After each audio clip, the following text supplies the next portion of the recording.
보도록 합시다.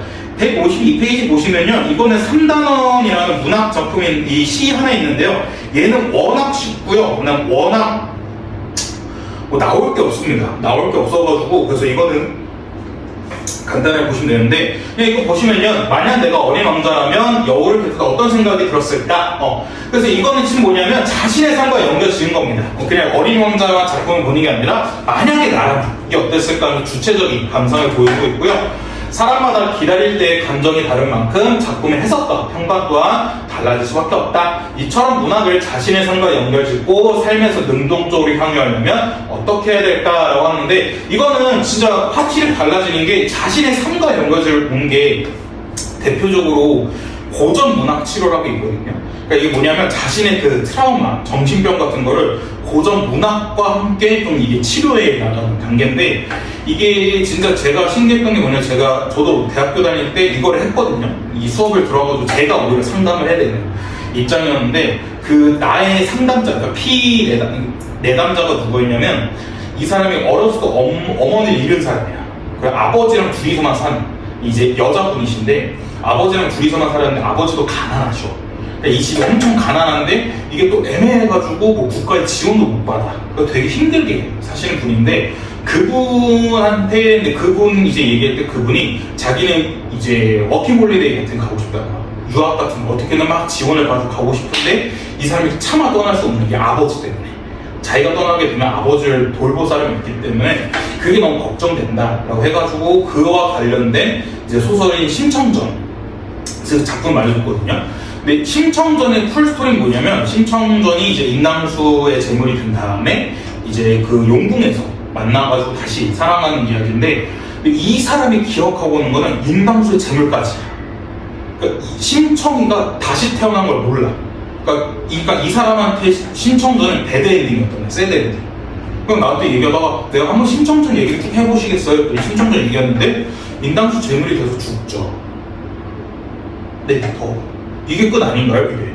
그러니까 자신의 생각과 해석에 따라 완전 바뀌게 된 거거든요. 그래서 그와 관련된 내용을 하고 있고요. 그래서 문학작품을 즐기는 데는 자신의 관점에 따라 주체적으로 있는 게 중요하다. 자신의 경험과 감정을 바탕으로 적극적으로 해석하고 평가하는 게 제일 중요하고요. 자기 생각을 다른 사람의 생각과 비교하여 판단할 볼 필요가 있다라고 얘기하는 게 바로 이 3단원의 키포인트다. 이거 체크하시면 될 것 같고, 그 다음 페이지 153페이지에 황지우 시인의 너를 기다리는 동안이라는 작품이 있습니다. 이 작품은 일단은 이것부터 먼저 보시는 게 좋을 것 같아요. 황지우 작가는 1952년에 태어나신 분으로서 보통 70년대 때 활동했던 분이거든요. 이거는 같이 알고 있으면 좋은데, 60년대, 70년대 때 활동했던 문학 작품들의 특징이 뭐냐면, 이때 60년대, 70년대 우리나라, 현대 우리나라 사회에서 무슨 일이 있었냐면 독재사회, 독재 정권이 있었거든요. 그래가지고 많은 문학 작가들이 이걸 다 비판했어. 그러면 안 된다 해가지고 60년대, 70년대는 보통 독재 정권 비판, 그래서 자유, 민주화 이런 걸 얘기를 많이 했었거든요. 그래서 이런 걸 알고 이 작품을 읽으시면 되게 좋습니다. 그냥 이거 단순하게 너를 기다리는 동안이라는 되게 서정식이냐, 뭐 이별과 사랑 이야기인가 이렇게만 알고 있는 게 아니라, 이 작가가 이 작품을 60년대, 70년대에 지었기 때문에 그러면 60년대, 70년대 우리나라에 있었던 독재 정권과 연관지어서 여기서 말하는 너가 혹시 자유, 민주화 이런 게 아닐까? 라고 생각하시면서 읽으면 또 쉽게 읽을 수 있거든요. 한번 보시면요, 그래서 너를 기다리는 동안에서 여기서 가장 또 시험 문제 많이 나오는 게 뭐냐면, 여기서 말하는 너가 뭐냐라는 겁니다. 여기서 말하는 너가 과연 뭘 의미하냐는데, 제일 첫 번째로 본다면요, 일단 간단하게 1번 사랑하는 여인을 얘기하는 거예요. 왜냐면 우리가 이별했지만, 우리가 떨어져 있지만 나는 당신을 기다릴 수 있다 라는 식으로 사랑하는 연인에 대해서 얘기하는 게 있고, 두 번째, 이거를 이제 그 당시 사회와 연관 짓는다면 자유, 민주, 혹은 평화, 아니면 뭐 사랑, 이런 것들에 대해서 또 얘기할 수 있고요. 그다음 또 세 번째, 이건 조금 심화된 개념인데 뭐냐면 반드시 있어야만 하는 소중한 대상이지만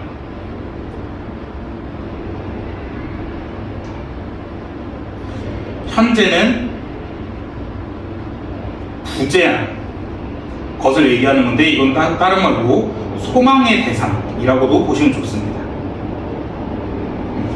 그래서 너를 기다리는 동안에서 여기 작품에서 또 가장 많이 나오는 게 과연 너가 얘기한 건 뭐냐라는 건데, 이 작품으로만 본다면 사랑하는 연인을 볼 수 있고, 이 작품이 쓰여진 시대를 같이 본다면 자유, 민주, 평화, 사랑으로 볼 수 있고요.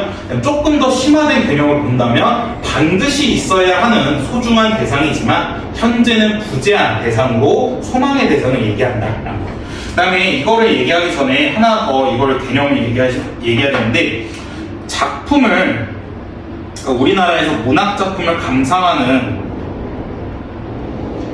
관점, 그러니까 방법이 4가지가 있거든요. 뭐냐면 첫 번째는 절대론적 관점이라는 게 있어요. 두 번째는 표현론적 관점. 세 번째는 반영론적 관점. 네 번째는 효용론적 관점.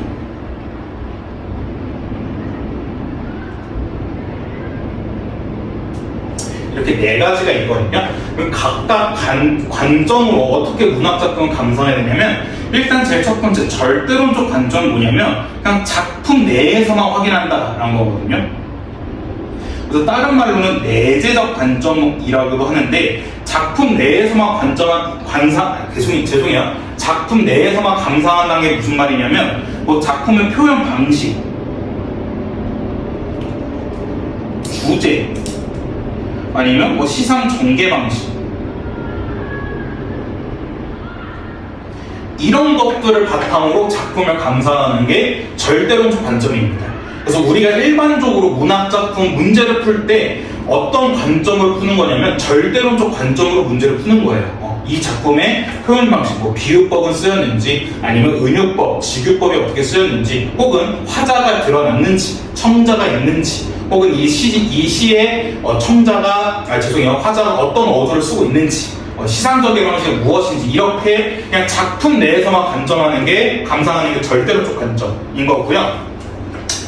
2, 3, 4 얘는 뭐냐면요, 얘는 작품 밖에서 확인하는 거서 외재적 관점이라고 하거든요. 그럼 표현적 관점은 뭐를 집중으로 해서, 뭐를 기준으로 해서 감상하는 거냐? 이거는 작품을 표현한 사람, 그러니까 즉 작가로 이 작품을 이해하는 겁니다. 먼저 2, 3, 4 쭉 설명드리고 예시를 들어드릴게요. 그 다음에 반영론적 관점 뭐냐면 작품에 반영된 내용, 시대 현실. 그러니까 이건 작품이 쓰여진 그때 시기, 시대를 기준으로 작품을 감상하는 거고, 마지막 효용론적 관점이 언제나 많이 헷갈리는데, 효용이라는 뜻이 뭐냐면 쓸모 혹은 깨달음이거든요. 그래서 이건 뭐냐면 작품을 읽고 깨달음을 얻은 사람, 즉 독자를 기준으로 작품을 감상하는 게 효용론적 관점입니다.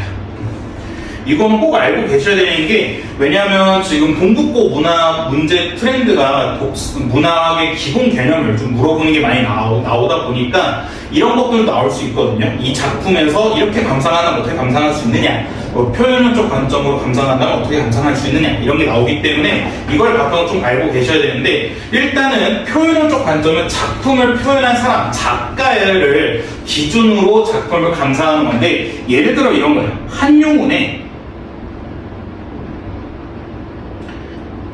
님의 침묵이라는 작품이 있거든요. 그럼 우리가 한영훈의 님의 침묵을 읽을 때 여기서 말하는 님은 누구냐 라고 얘기하는 건데, 이때 님이 과연 누굴까 하고 이거를 표현어적 관점으로 한번 관상을 해보자 했을 때, 한영훈 시인이 스님이었대. 그러니까 여기서 말하는 님은 한영훈 작가를 바탕으로 표현어적 관점을 읽어본다면 여기서 말하는 님은 부처님일 거야. 이렇게 감상하는 게 표현어적 관점.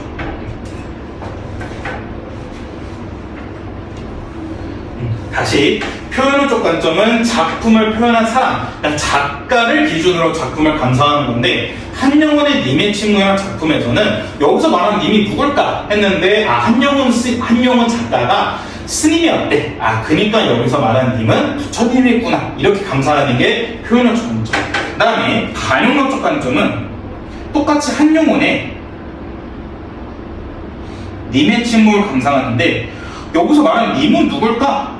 근데 이거를 한영훈 작가를 바탕으로 보는 게 아니라 이 님의 침묵이 쓰여진 시대, 그러니까 반영어적 관점을 한번 이해해보자 했을 때는 이 님의 침묵이라는 작품이 일제강점기 때 지어진 작품이거든요. 그렇기 때문에 여기서 말한 님은 바로 조국 혹은 조선을 얘기할 거야 라고 감상하는 게 반영어적 관점. 그 다음에 효용적 관점 간단합니다. 그냥 독자가 자신의 깨달음을 다 얘기하면 그게 효용적 관점이에요. 나는 이 책을 읽고, 나는 이 작품을 읽고 어떤 의지를 느꼈어. 나도 이렇게 해야 되겠다는 걸 느꼈어. 라고 얘기한다면 다 효용적 관점. 오케이? 그래서 작품을 감상하는 방법에는 이 네 가지 방법이 있고, 그 중에 절대론적 관점, 표현, 반영, 효용 네 가지가 있는데, 그 중에 절대는 내재적 관점, 표현, 반영, 효용은 외재적 관점인 거고, 절대론적 관점은 그냥 작품 내에서만 표현 방식, 주제, 시장 전개 방식 이런 것만 따지는 거고, 표현론적 관점은 작가에 집중하는 거, 반영론적 관점은 시대에 집중하는 거, 효용적 관점은 독자에 집중하는 게 바로 이 네 가지 방법이다라는 거. 그래서 그걸 보시고 다시 앞으로 오시면, 그럼 너를 기다리는 동안에서 너를 사랑하는 연인으로 해석하는 건 뭐냐면, 이건 그냥 작품 내에서만 바라본 거기 때문에 절대론적 관점이고요. 그 다음에 이 작품이 쓰여진 시기, 그러니까 이 작품은 독재 정권 60년대, 70년대 때 지어진 작품이냐, 이거를 바탕으로 너를 해석했을 때 자유, 민주, 평화, 사랑으로 해석한다면 이때는 반영론적 관점. 왜냐면 시대 현실과 관련지어 해석했기 때문에. 오케이? 여기까지 괜찮아요? 오케이, 그러면 여기까지 보시고 10분인데 쓸 게 많아요. 그래서 그게 힘든 거는 없을 겁니다. 왜냐면 그냥 그겁니다. 너를 기다리는 동안에 딴짓 안 하고요. 그러니까 처음에는 얘가 계속 기다리고 오겠지 기다리다가 이제 기다리는데 오겠지 하면서 기다리고 있는데 이제 딸랑 하는 소리가 왔구나 하고 확신했었는데 또 아니구나 하고 그 확신이 점차 약해지면서 이러다 안 오는 거 아니야? 라고 생각이 들 때쯤 이 사람은 뭐냐면 그럼 이럴 바면 내가 너한테 찾아갈게, 이렇게 얘기해서 조금 소극적이었다가 적극적으로 바뀌는 내용이거든요. 그래서 내용 자체는 그렇게 없지 않은데 쓸 게 많아가지고 좀 힘듭니다. 자, 일단 한번 시를 천천히 다 읽어보고 시작할게요. 너가 오기로 한 근자리에 내가 미리 가 너를 기다리는 동안 다가오는 모든 발자국은 내 가슴에 쿵쿵거린다. 바스락거리는 나뭇잎 하나도 다 내게 온다. 기다려본 적 있는 사람은 안다. 세상에서 기다리는 일처럼 가슴에 일 있을까? 네가 오기로 한 그 자리, 내가 미리 와 있는 이곳에서 문을 열고 들어오는 모든 사람이 너였다가 너일 것이었다가 다시 문이 닫힌다. 사랑하는 이여, 오지 않는 너를 기다리며 마침내 나는 너에게 간다. 아주 먼 데서 나는 너에게 가고 아주 오랜 세월에 다하여 너는 지금 오고 있다. 아주 먼 데서 지금도 천천히 오고 있는 너를 기다리는 동안 나도 가고 있다. 남들이 열고 들어오는 문을 통해 내 가슴에 쿵쿵거리는 모든 발자국을 따라 너를 기다리는 동안 나는 너에게 가고 있다 라고 얘기하는 거기 때문에 그럼 본문 내용 그렇게 어렵지 않은데 한번 천천히 작품 분석해보도록 하십시다. 자, 네가 오기로 한 그 자리라고 하고 있습니다. 일단 너는 기다림의 대상을 얘기하고 있고요. 너는 네가 오기로 한 그 자리 같은 게 바로 만남의 공간에 얘기하는 거겠죠. 그 다음에 이게 또 재밌는 포인트인 게 뭐냐면 얘가 오기로 한 겁니다. 오기로 했다는 것은 이름이 약속을 했다는 거죠. 약속을 했다는 거는 얘가 확신이 있다는 거잖아. 그렇게 오기로 했다는 걸 통해서 뭘 알 수 있냐면 너와의 만남이 예정됐다는 것을 알 수 있습니다. 그러니까 당위성이 있다는 건데 당위성이란 거는 좀 근거라고 생각하시면 좋거든요. 그러니까 그렇게 생각하시잖아요. 아니 얘는 왜 이렇게 기다리는 거야? 얘가 올지도 안 올지도 모르는데 얘는 왜 이렇게 기다려? 아, 만남이 예정되어 있기 때문에 그러니까 얘는 이렇게 기다리는 당위성이 있는구나 라고 체크할 수 있다는 거 보시면 좋을 것 같고, 내가 미리 가 너를 기다리는 동안 이때 내라는 표면적 하자가 등장하고 있고요. 내가 미리 가 너를 기다리는 동안에 하고, 근데 이때 너는 위에서 말했던 것처럼 다양한 포인트로 볼 수 있는데 제일 첫 번째 뭐 사랑, 자유, 평화, 민주 이런 식으로 다른 말로는 고귀한 가치 혹은 소망의 대상으로 볼 수 있습니다. 왜냐하면 이 작품은 사랑과 이별을 얘기한 서정시기도 하지만 60년대, 70년대를 얘기한 그 시기로 볼 수 있기 때문에 이때 말한 너는 사랑, 자유, 평화, 민주, 고귀한 가치, 소망의 대상으로 볼 수 있고요. 다가오는 모든 발자국은 내 가슴에 쿵쿵거린다 하고 있습니다. 여기서도 포인트가 이 쿵쿵거리다거든요. 그래서 종종 이거는 만약에 기말고사에 이 작품이 포함되어 있고 기말고사도 중간고사처럼 나온다면 이 포인트가 또 서술형 나올 수 있거든요. 왜냐하면 중간고사에서 가장 키포인트였던 게 그동안 서술형으로 나왔던 게 객관식 나왔어. 객관식 나왔었던 게 서술형 나왔었는데 보통은 여기서 이게 많이 객관식 나왔었습니다. 이 쿵쿵거린다에 밑줄 쳐놓고 그 의미를 파악하는 문제가 나왔었거든요. 이 쿵쿵거리가 뭐냐면 발자국의 쿵쿵 이 소리를 나타내고 아니면 우리 심장 소리. 왜냐면 얘가 이거 올까? 오는 걸까? 하는 그 발자국 쿵쿵 소리를 들을 때마다 내 심장도 쿵쿵 하고 있기 때문에 그래서 이 쿵쿵은 가슴이 쿵쿵거리는 심장 박동 소리로 연결되어 이중적인 표현 효과를 또 얻고 있다는 거. 그래서 이 의미 자체를 또 쓰라고 나올 수 있으니까 이거 잘 기억해 주시고요. 그 다음에 또 하나 포인트는 뭐냐면 다가오는 모든 발자국, 그러니까 기다림의 초조함을 청각적 신상으로 표현하고 있다는 거. 왜냐면 우리는 그냥 기다리고 있는 모습이 아니라 그 기다리는 발자국 쿵쿵쿵 소리가 내 가슴에도 쿵쾅쿵쾅 한다는 거니까 그 기다림의 초조함을 청각적 신상, 청각적 이미지로 표현하고 있다는 거 체크할 수 있겠고요.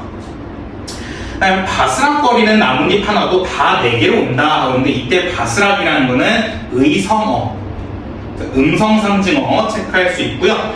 바스락거리는 나뭇잎 하나도 다 4개 온답니다. 그러니까 그 살랑살랑 그 딸랑딸랑 소리도 님인가 하면서 되게 얘가 절실하게 임을 기다리겠다는 걸 알 수 있고, 또 다른 의미는 아주 작은 자극도 예민하게 반응하고 있는 거죠.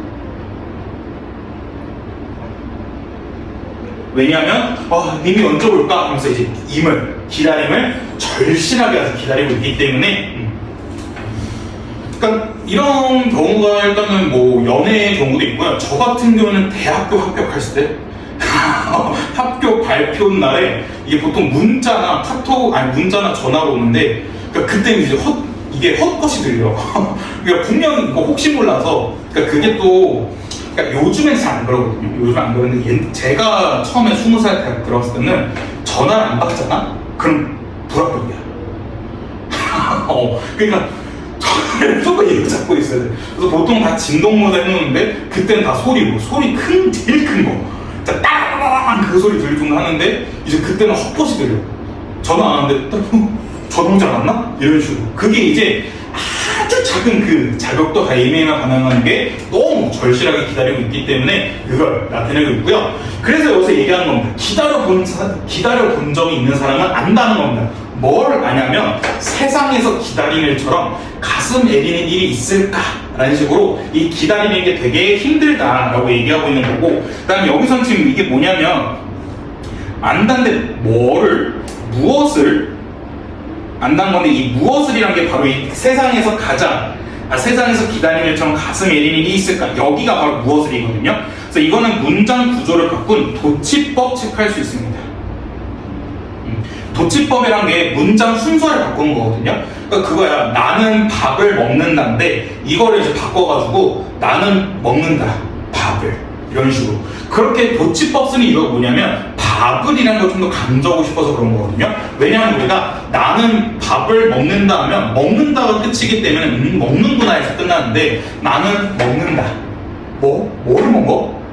밥을. 이렇게 얘기하면 밥을 먹는구나 해서 이 밥에 좀 더 의미 포인트가 되거든요. 그래서 여기서도 안다는 거예요.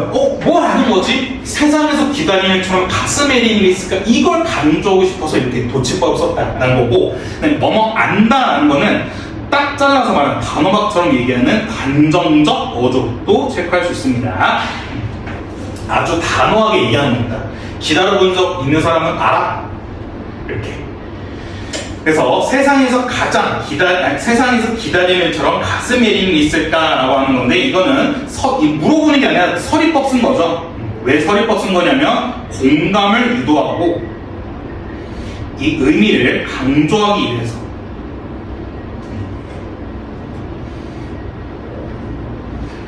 그래서 여기서도 뭐냐면 가슴 애린다는 거는 촉각이거든요. 그렇기 때문에 여기서도 뭘 체크할 수 있냐면 기다림의 안타까움을 감각적으로 잘 표현하고 있습니다.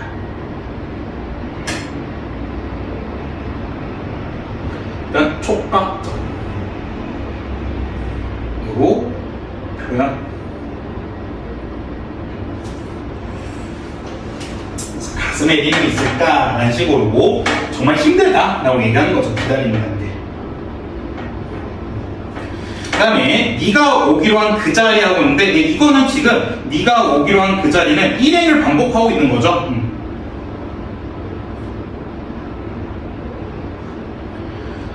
그 자리에 내가 미리 와 있는 이곳에서라고 하는데, 여기서도 포인트 하나 잡으시면 좋은 게 뭐냐면 그 자리 혹은 이곳이라고 지금 표현하고 있거든요.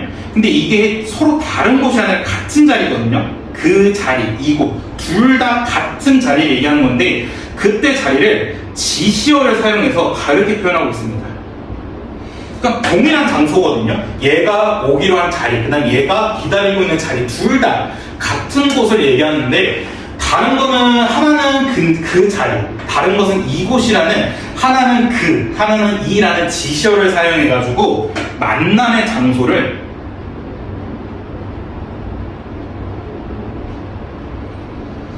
다채롭게 표현합니다.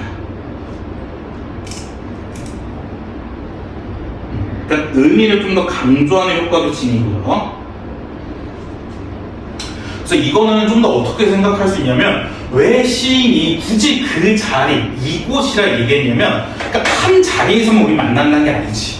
언제 어디서나 다 만날 수 있다는 거기 때문에, 그러니까 이거를 좀 더 그 반영론적 관점으로 더 크게 본다면, 우리에게 자유, 민주, 평화 이런 거는 딱 멀리서 오는 게 아니라 진짜 금방 언제 어디서나 만날 수 있다라고 얘기하기 위해서 이런 지시어를 사용했다라는 거 체크하시면 좋을 것 같고요. 그 다음에 문을 열고 들어오는 모든 사람이 너였다가 너일 것이었다 이렇게 되고 있거든요. 이게 시험 문제 여기가 제일 많이 나왔어요. 원래는 이 두 포인트가 제일 많이 나왔거든요. 시험 문제. 일단 너였다가는 뭐냐면 얘가 확신한 겁니다. 이 사람이야, 내가 기다린 사람이야. 또 그 확신을 너였다가 이렇게 반복을 해요. 그래서 이 반복을 해서 절실한 기다림을 표현하고 강조하는 효과도 지니는데, 근데 얘가 처음에는 너였다가 그래서 확신했다가 이제는 너일 것이었다라고 확신이 약화됩니다. 그러니까 여기서는 기대감과 초조감이 같이 있는 거죠. 원래는 무조건 얘일 거야 라고 확신했는데 이제 계속 들어오는 사람마다 얘가 아닌 거예요. 슬슬 살짝 불안해지고 초조해지는 거죠. 그래서 확신이 약화된다라는 걸 체크할 수 있고요. 그러고 나서 또 다시 문이 닫힌다는 걸 통해서 실망하고 아쉬워하는 모습을 보여줍니다. 그래서 여기서 시험문제에 가장 또 많이 나왔던 포인트가 뭐라 했냐면, 너를 기다리며 이 삼행이 너를 기다리며 기대감이 실망감으로 변하는 과정을 잘 보여줍니다. 처음에는 이 사람이 확신했다가 점차 초조감을 같이 느끼면서 확신이 약화됐다가 결국 너가 아님을 확인하면서 실망과 아쉬워하는 모습을 보여주는 건데, 이 모습이 이 세 개의 행이 너를 기다리며 기대감이 실망감으로 변하는 과정을 잘 보여준다라고 체크할 수 있고요. 그다음에 사랑하는 이여, 이게 바로 기다림에 대해서 너의 실제인데, 여기서 좀 더 문법적으로 들어간다면 뭐뭐여라는 혹격 조사를 쓰고 있습니다. 혹격 조사라는 게 뭐냐면, 그러니까 조사라는 포인트가 격조사라는 게 어떤 자격을 주는 조사거든요. 근데 이때 호라는 게 뭐냐면 부르다야. 누군가 이렇게 부르는 건데, 그래서 혹격 조사라는 건 누군가 부르는 거. 그래서 승우나 누구누구야, 누구누구여 이렇게 얘기하는 게 바로 혹격 조사라고 하거든요. 누구누구아, 누구누구야 이렇게 말하는 게 바로 혹격 조사인데, 이런 혹격 조사를 쓰면요, 돈호법 혹은 영탄법을 썼다고 합니다. 오늘 그 국어의 도구 파트에 영탄적 어조가 있는데, 영탄적 어조에 이렇게 누군가 부르는 형식이 있다면 감정을 강하게 드러내는 거거든요. 그러니까 우리가 일반적으로 누군가 부를 때 되게 건조하게 수근아 이렇게 안 부르고 수근아 이렇게 부를 테고, 여기서도 그냥 사랑하는 이여 이렇게 부르는 게 아니라 사랑하는 이여, 좀 더 감정을 격하게 말해야 되기 때문에 영탄법과 돈어법 쓰고 있다라는 거. 그래서 오지 않는 너를 기다리며, 근데 여기가 또 중요하다. 마침내 나는 너에게 간다 라고 얘기하는데, 이게 바로 시상이 전환되는 거죠. 이 시상이 전환되는 게 어떻게 알 수 있냐면, 위까지도 되게 좀 얘가 실망했어. 이미 안 오는 거 아니야? 이미 기다리고 있었는데 안 왔어. 좀 기대감이 실망만 바뀌는데, 그때 거기서 그냥 좌절하는 게 아니라, 아니 나는 태도를 바뀌어서 이제 내가 갈 거야 라는 식으로 소극적인 자세에서 적극적인 자세로 바뀌었다는 거. 그래서 아주 먼 데서 나는 너에게 가고 아주 오랜 세월을 다하여 너는 지금 오고 있다라는 건데, 그러니까 지금 얘와 나와 너의 공간과 시간은 되게 멀리 있다는 거야. 왜냐면 아주 멀리 있고 아주 오랜 세월 걸린다는 거니까. 그러니까 시간과 공간 되게 오래 걸리겠지만, 그래도 얘가 확신하는 건 뭐냐면 너는 지금 오고 있다는 거야. 그러니까 너는 오는 거를 내가 확신하고 있다. 그래서 아주 먼 데서 지금도 천천히 오고 있는 너를 기다린 동안에 나도 가고 있다라는 식으로 얘기하는데, 이건 이제 되게 능동적이고 적극적인 자세를 보여주거든요. 근데 우리 그거 생각하면 돼. 너를 기다린 동안에 나도 가고 있대. 이게 앞뒷말이 맞아? 좀 생각해봐. 상진이 너랑 나랑 어디 맥도날드 만나기로 했어. 맥도날드 갔는데 내가 전화했어. 상진 어디야? 하는데 너가 나 이제 가고 있어. 그래? 나 그럼 여기 기다리고 있을게 하고 있는데, 내가 맥도날드 앞에 기다리는 게 아니라 내가 어디론가 가면서 널 기다리고 있어. 그럼 상진 너가 맥도날드 도착해서 야 너 어디야? 나 기다리고 있는데? 나 맥도날드 앞인데? 그래? 나는 기다리면서 너에게 가고 있었지 하면 상진이 너가 이 새끼 뭐야? 이렇게 될 거 아니야. 그러니까 너를 기다리는 동안에 나도 가고 있단 말은 앞뒷말이 안 맞아. 앞뒷말이 안 맞는 게 뭐냐면 역설법입니다. 역설법은 모순되는 거거든요. 반드시 기억하셔야 되는 게, 동북고에서 역설법 미친 듯이 좋아합니다. 네, 미친 듯이 좋아하고요. 왜냐하면 이 역설법이 어려운 이유가 뭐냐면, 역설법이 모순인데 역설법이랑 가장 헷갈리는 게 뭐냐? 반어법이야. 그러니까 이거는 모순이란 건 그거 생각하시면 되거든요. 옛날에 중국 상인 이야기 한번 들어보셨을 거예요. 이 모순이라는 단어가 뭐냐면 창과 방패란 뜻이거든요. 이 창은 어떤 방패를 뚫을 수 있는 창입니다 하면서 막 창을 팔았어. 근데 그 옆에서 똑같은 상인이 이 방패는 무슨 창이든 다 막을 수 있는 방패입니다. 그러니까 이제 지나가는 상인이 와가지고 야, 그 창과 그 방패가 부딪히면 어떻게 돼? 말이 안 되죠. 이게 바로 모순이거든요. 그러니까 이거는 논리에 안 맞는 거야. 앞뒷말이 안 맞아. 근데 반어법은 조심하는 게 반어법 논리에는 맞아. 근데 속마음과 반대되는 겁니다.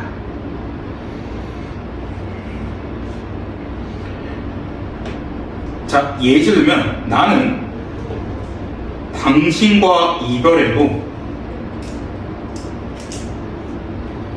울지 않겠습니다. 이건 역설이야, 반어야? 난 당신과 이별해도 울지 않겠대. 그렇지. 왜냐면 얘가 이별했을 때 속마음이 어떻겠어? 울고 싶겠지. 근데 울지 않겠다라고 속마음과 반대로 얘기한 거기 때문에 이건 반어입니다. 근데 또 다른 예시. 나는 당신과 이별해도 당신과 이별하지 않겠습니다. 이건 역설이야, 반어야? 역설. 이건 역설이야. 왜냐하면 이별했어, 이미. 이별했는데 이별하지 않겠대. 이거는 지금 논리 안 맞지. 그러니까 얘는 역설. 이거를 진짜 무조건 기억해 두셔야 되는 게 동북고에서 역설 나오는데 시험에 안 나온 적이 없어요. 동북고는 이 역설에 미친 어표입니다.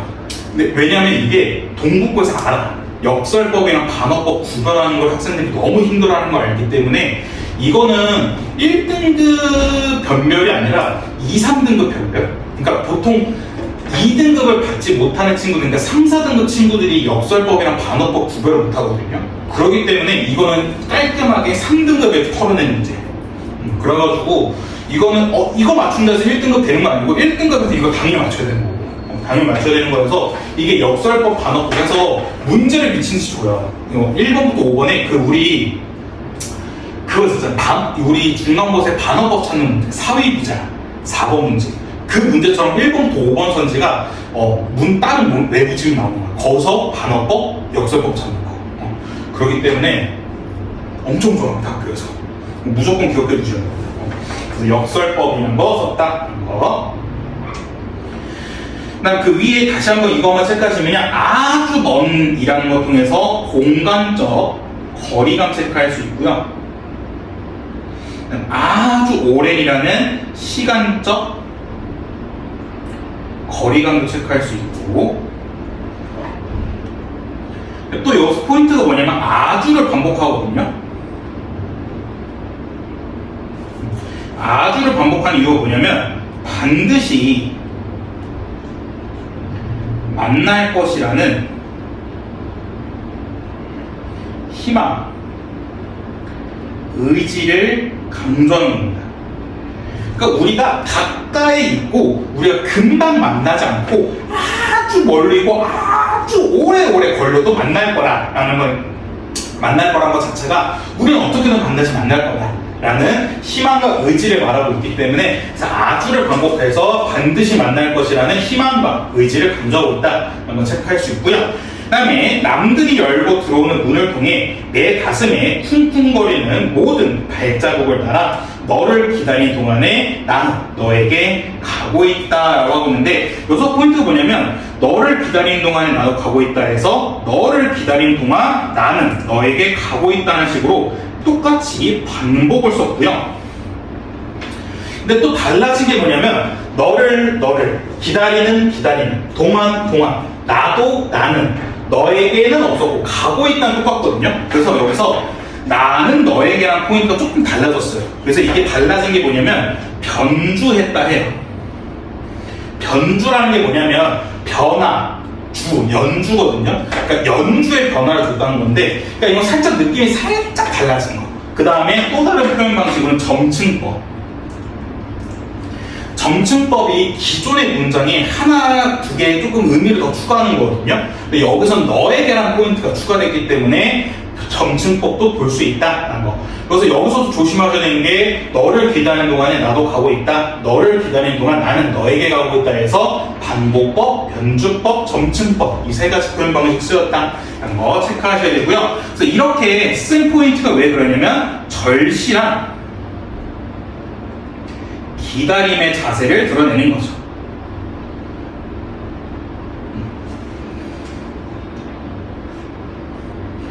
그래서 나는 너에게 가고 있다 라고 해서 절실한 기다림의 포인트를 나타내고 있다 라는 것도 체크하시면 좋을 것 같고요. 그 다음에 이거는 좀 그냥 참고용으로 알고 계시는 게 좋을 것 같은데, 왜냐면 이게 시험 문제 한번 나온 적이 있었거든요. 시험 문제 나온 적이 뭐냐면 이 사람이 진짜 가는 걸까? 그러니까 진짜 이 사람 지금 너에게 가고 있댔잖아. 근데 그게 진짜 가고 있는 거야.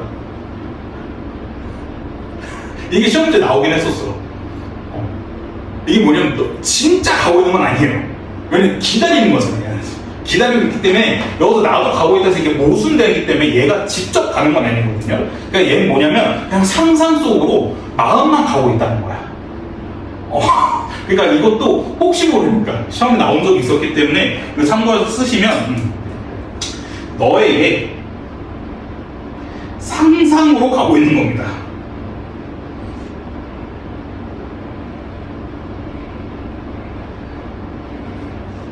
그러니까 몸은 여기에 있지만 마음은 너에게로 가고 있는 거야. 그러니까 이거 한번 조심하시면 좋을 것 같습니다. 이건 참고만. 그러니까 시험 문제 한번 나왔던 게 이 사람이 직접 가고 있는 걸까? 이렇게. 근데 이게 그냥 진짜 그냥 치사하게 내용일 줄 나왔어요. 이 사람이 직접 이 글의 이 작품의 화자는 청자 혹은 시적 대상에게 직접 가고 있다. 그런데 그건 아니었다는 거. 그러니까 이게 작품 자체는 너무 쉬운데 쓸 것도 많고요. 그 다음에 치사하게 나올 수 있는 포인트들이 많기 때문에 꼭 알고 계시면 좋을 것 같고, 그래서 여기서 너를 기다리는 동안이라는 전체적인 내용의 뜻이 뭐냐면 부재와 상실의 절망적 순간에도 희망을 잃지 말자는 겁니다.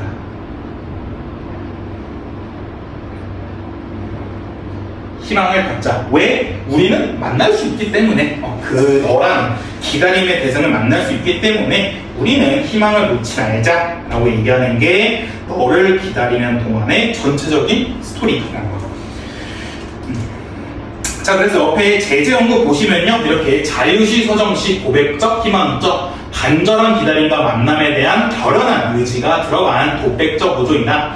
간절한 기다림을 나타내고 있고, 누군가를 기다리는 동안에 절실한 사랑하는 이에 대한 간절한 기다림이 나와 있고, 이 특징이 또 중요하니까 특징 잘 기억하고 계셔야 되는데, 청각적 심상과 의성을 통해 기다림의 간절한 심정을 표현하고 있고요. 그다음에 여기는 또 하나 포인트가 뭐냐면 청각적 심상과 의성어를 통해 절실한, 간절한 심정만 드러내는 게 아니라 어떤 것도 드러내냐면 화자의 순수한 마음,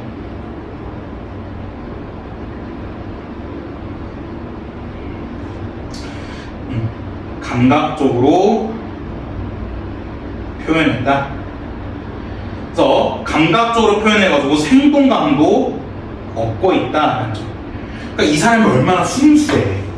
왜냐면 기다리는 동안에 따라란 들을 소리가 윈인가? 하고 막 이렇게 하고 있는 것 자체가 정말 순수한 거기 때문에 화자의 순수함을 드러내고요. 소극적에서 적극적인 태도로 변화했고, 동일한 시구를 반복하여 운율감을 형성하고 간절함을 드러내고 있다. 여기 안 써있는데 네 번째, 현재 시제를 썼습니다. 그래서 현재 시제를 씀으로써 현장감을 얻고 있다라는 포인트까지 알고 계시면 됩니다. 그래서 너를 기다리는 동안이 시험범위에 만약 포함된다면요, 일단 문법 시험범위 봐야 되겠지만 문법 시험범위 많을 경우에는 이게 한 문제 나와요. 한 문제 나오고, 근데 작년에는 그렇게 시험범위 많았는데 그래도 여기서 두 문제인가? 세 문제 나왔었거든요. 그래서 이게 너를 기다리는 동안이 이게 은근 좀 효율은 안 좋죠. 공부할 거랑 쓸 것도 너무 많고 막 알아야 될 내용도 엄청 많은데 대신 시험 문제 한두 문제 나오기 때문에 그렇게 효율은 크지 않다는 거. 그래서 대신 또 그걸 노리고 어렵게 나올 수 있으니까 잘 체크하시면 좋을 것 같고, 그 다음에 또 이거랑 같이 나오는 게 포인트가 뭐냐면 155페이지거든요. 155페이지에 신기하게 이 시를 해석한 글을 나옵니다. 왜냐하면 앞에서 각자의 생각과 이 해석이 다 다르다 했으니까 이거를 일반적인 해석 한번 보여준 거야. 일반적으로 해석은 이런 거다 라고 얘기하고 있는데, 한번 보시면요, 기다려본 사람, 아니 기다려본 사람만이 아니라 기다림이나 불안과 희망의 교차점이다라는 겁니다. 왜냐하면 올 거야 라고 기대를 했다가 아무 어쩌지 하면 초조해지니까 희망과 불안의 교차점이라는 거고요. 그다음 너였다가 하는데, 이 너였다가 하라고 얘기하는 거는 지금 이 작품의 시의 시구, 시어를 그대로 사용한 거죠. 왜냐면 이 작품에 너였다가 그대로 있었는데 이 해석한 글에도 여기 똑같이 시구, 시어를 그대로 사용했다는 거. 그래서 너 아닌 그 기다림, 그 사이에 희망과 불안이 오가며 불안은 희망을 키우고 희망은 다시 불안을 자라게 한다. 그리하여 앉아서 기다려도 마음은 이미 문 밖을 넘어 네가 오는 길목으로 마중을 나간다. 이게 아까 그 포인트인 겁니다. 아까 제가 얘기했던 이 사람이 직접 가는 건가? 직접 가는 게 아니라 마음만 가고 있다는 거. 그래서 여기서도 이게 나오는 게 역설 표현의 의미입니다.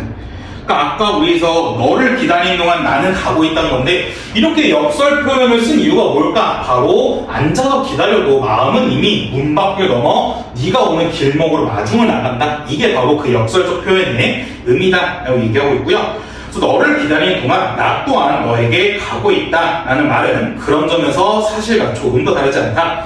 기다림은 사랑이다. 기다림은 희망이다. 희망 때문에 기다리고 절망 때문에 또 희망을 기다리며 또 기다린다 하면서도 기다리기만 하는 것은 초조하다. 그러니까 수동적인 자세, 소극적인 자세는 초조하다는 거고요. 기다림은 삶을 녹슬게 한다. 기다림은 사람을 지치게 한다라는 건데, 이거는 조금 느낌이 다른 게 뭐냐면 그럼 여기까지 보시면 기다림 안 좋은 거 아니야? 했었는데, 이거는 믿음, 의지가 없는 기다림은 이렇게 힘들다라고 얘기하는 겁니다.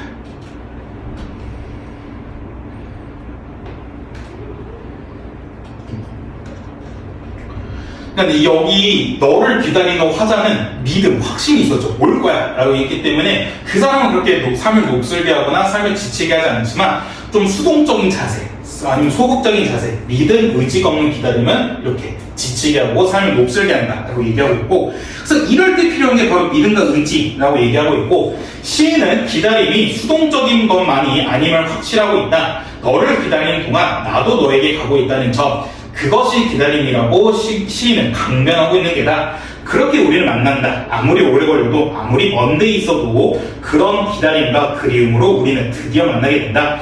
그 기다림의 대상은 연인일 수도 있고, 합격 통지서일 수도 있고, 분만실 폐하의 울음소리일 수도 있고, 그런 거 하면 오늘도 식당 주인은 손님을 기다리고 노동자는 일자리를 기다린다라고 얘기하는 건데, 여기서 포인트 보시면요, 그 기다림의 대상부터 일자리를 기다린다, 여기까지의 특징은 뭐냐면 일상의 경험 혹은 사례를 통해 기다림이란 걸 설명해주고 있는 겁니다. 그 다음에 독자와 공감대를 형성하고 있는 거죠.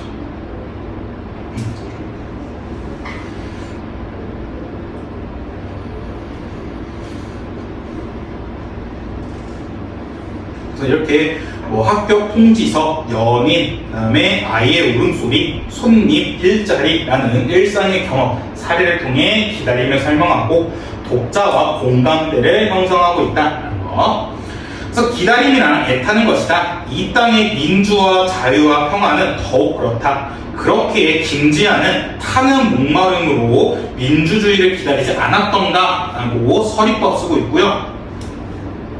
지칠 법도 하고 녹슬 법도 하는데 기어이 기다려 민주주의 만세를 외치지 않았던가 하고 있는데 여기서 또 뭐 나올 수 있냐면 그럼 왜 김지아는 지치지도 녹슬지도 않았느냐 라고 나왔다면 김지아의 기다림에 뭐가 있어? 믿음과 의지가 있기 때문에 지치지도 녹슬지도 않았다 라고 얘기하는 거고, 기다리고 싶다. 휴대전화 없이 마냥 기다려보고 싶다. 오랜만에 그녀를, 희망을, 민주를, 평화를 진득하니 기다려보고 싶은 거다 하고 있는데 여기서 말하는 그녀, 희망, 민주와 평화가 바로 기다릴 만한 가치가 있는 것들.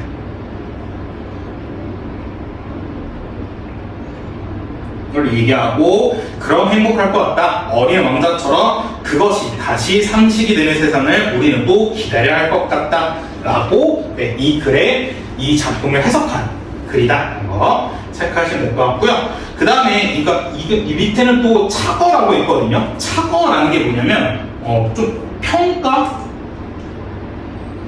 어떤 글의 평가라 생각하시면 되는데, 그러니까 이게 혹시 시나 소설집 같은 거 사서 직접 읽어보시면 어떻게 되냐면 특히 뭐 단편 소설이나 아니면 장편 소설 보시더라도 이게 쭉 앞에 일단 제일 첫 번째 머릿말이 나와 있고요. 이 머릿말이란 거는 이 사람이 이 책을 내면서 어떤 감정을 느꼈는지 그걸 이제 간단하게 말을 해주고, 그 다음에 이제 본문 쫙 나온 다음에 맨 마지막에 차거나 아니면 이 사람이 이 작품을 왜 썼는지가 나와. 나는 뭐 이 길을 가다가 갑자기 뭐 낙엽잎이 떨어진 거 보고 이 작품을 지었다. 뭐 인생이란 이런 것이다. 이렇게 간단하게 얘기를 해주고요. 그 다음에는 그 평론가의 해설이 나옵니다. 그래서 예순서도 원래는 이렇게 작품 나오고 그 다음에 작가의 착어 나오고 그 다음에 해석 나오는 시다. 이렇게 이해하시면 되거든요. 그러니까 착어를 한번 또 보시면요. 기다림이 없는 사람이 있으랴 하고 있는데 여기서도 포인트가 기다림은 사랑의 필수라는 겁니다.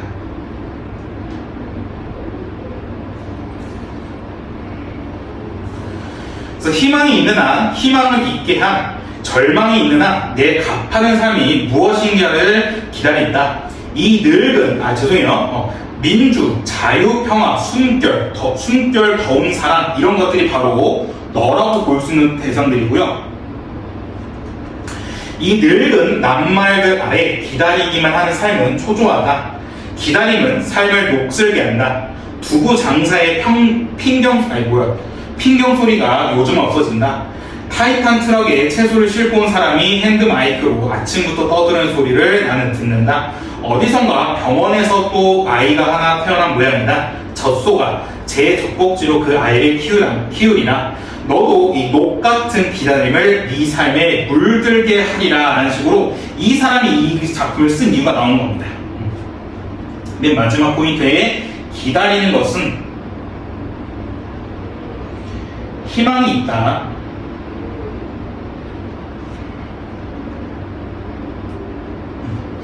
그래서 진정한 기다림을 전달해주고 싶은 거였습니다.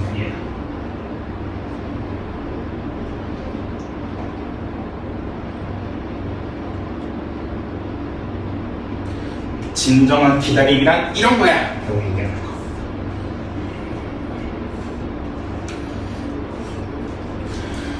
그래서 마지막 이거 하나만 참 좋은데, 그래서 만약에 이 작품을 그때 착어를 고려하지 않았더라면, 우리가 먼저 착어를 읽지 않았더라면 이 작품은 그냥 단순히 연애시였을 테고, 근데 만약에 이 착어를 고려해가지고 이 작품을 읽었으면 해석할 수 있는 이념과 사상이 확대됐겠죠. 그래서 시의 의미를 깊이 있게 이해가 가능하다. 그래서 착어를 고려한다면 이 작품은 단순히 연애시지만, 착어를 고려한다면 우리가 이 작품을 해석할 수 있는 이념과 사상이 확대되어 시의 의미를 깊이 있게 이해할 수 있다는 거. 잘 기억해 두시면 좋을 것 같습니다. 그래서 156페이지는 그냥 이걸 패러디한 겁니다. 합격자 발표를 기다린 동안에. 그래가지고 떨리죠. 진짜 떨립니다. 네. 자, 그 다음에 158페이지 이 문학 독서활동을 한번 읽어보시면 될 것 같습니다. 읽어보시고 159페이지에 있는 이 호밀밭의 파수꾼이 갖는 의미와 가치도 한번 읽어보시면 좋을 것 같습니다. 그 다음에 좀 넘어가셔서 168페이지 이거는 시험 범위까지는 아마 아니겠지만 그래도 한번 말씀드리면 이거는 꼭 알고 계신 게 너무 좋아요. 왜냐면 이거는 제가 여름방학이나 아니면 문학 특강 수업 같은 거 할 때 제일 첫 번째 예부터 설명을 해주거든요. 우리 연도부터 쫙 설명해 주는데 뭐 대표적으로 일제감정기 이전, 일제감정기, 그 다음에 광복 이후 80년대, 그다음에 90년대 이후 이렇게 있는데 일제감정기 이전 박시정 같은 건 뭐냐면 이 박씨라는 여인이 영웅이거든요. 근데 이 영웅이 병자호란을 다 이겨, 얘 덕분에. 근데 실제로 우리가 졌잖아. 그래가지고 그 구역과 치욕의 그 민중들의 그 소망을 회복해주는 게 바로 박시정이고요. 일제강점기 3대는 얘는 뭐냐면 얘는 그 일제강점기 그 3대 할아버지, 아버지, 그 다음에 주인공 손자 나까지 3대 이야기를 보여주는 거고 그다음에 광복이 광장 같은 거 뭐냐면 이 광장 아마 이걸 아실 거예요. 중립국 이게 광장. 그러니까 이거는 남북한의 대립 이데올로기에 관련된 내용이었고, 네, 관촌숲이 이거는 제가 올해 고3 애들한테 밀고 있는 게 바로 이 이문구 문구형 코인입니다. 왜냐면 이 이문구 씨가 나올 것 같아요 수능에. 왜냐면 작년에 모의고사랑 수능 특강이 나왔었고 모의고사만 나왔었거든요. 또 수능에 안 나왔었고. 그래서 제가 작년에 그렇게 나온 거 보고 올해 고등학교 애들, 고3 애들 겨울방학 때 처음 얘기한 게 바로 이 문구요. 만약에 이문구 작가가 올해 수능 특강도 나온다. 그러면 나는 수능이 나올 거라고 확신한다. 6월, 9월 수능에 확실히 나올 거라고 확신한다. 라고 얘기했는데 봐야죠. 또 어떻게 될지 모르겠는데 왜냐면 이문구 씨가 결국 올해도 나왔고요. 올해 나왔는데 그러니까 이문구 작가는 이 사람 두 가지를 썼습니다. 일단 반공주의, 공산주의 싫어요. 북한 왜 싫어하냐면 이 사람 아버지랑 형이 공산주의였습니다. 그리고 이 사람이 남한이 있을 때 그래서 엄청나게 핍박을 많이 받았어요. 뭐 작품만 쓰려면 얘 빨갱이 자식이다 하면서 막 해가지고 이 사람이 나는 빨갱이 아니다 라는 걸 강조하기 위해서 반공주의 소설을 엄청 썼어요. 그 다음에 관촌숲이라는 거 썼는데 이 관촌숲이 바로 이런 거 자기의 좀 자서전 같은 건데 농촌 사회를 보여주거든요. 근데 이게 농촌 사회가 발전을 하는데 막상 이 농촌에 있는 사람들은 좀 피폐해지는 그런 모습 보여주는 관촌숲이고 90년대 이후에는 뭐 여러 가지 뭐 산업화에 대한 얘기가 나오고 그 다음에 하나 여기는 안 나온 교과서라서 아마 안 나온 것 같은데 90년대 이후에는 뭐 다문화 가정 그 다음에 하나 더 추가한 페미니즘 그런 게 많이 나옵니다. 그래서 그거 참고하시면 될 것 같고요. 외국 소설은 몰라주셔도 돼요. 외국 소설은 우리가 알 바 아닙니다. 네. 그나마 그래도 이건 알아둬야죠.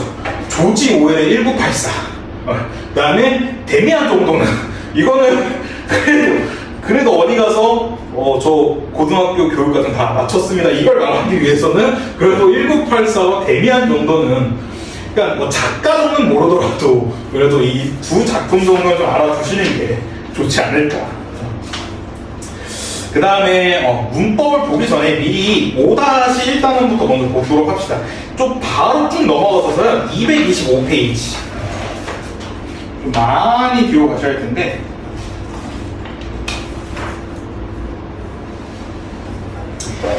225페이지에 일단 가장 중요한 포인트가 바로 얘입니다. 첫 번째, 읽기 과정을 점검, 조정할 때 고려해야 할 점.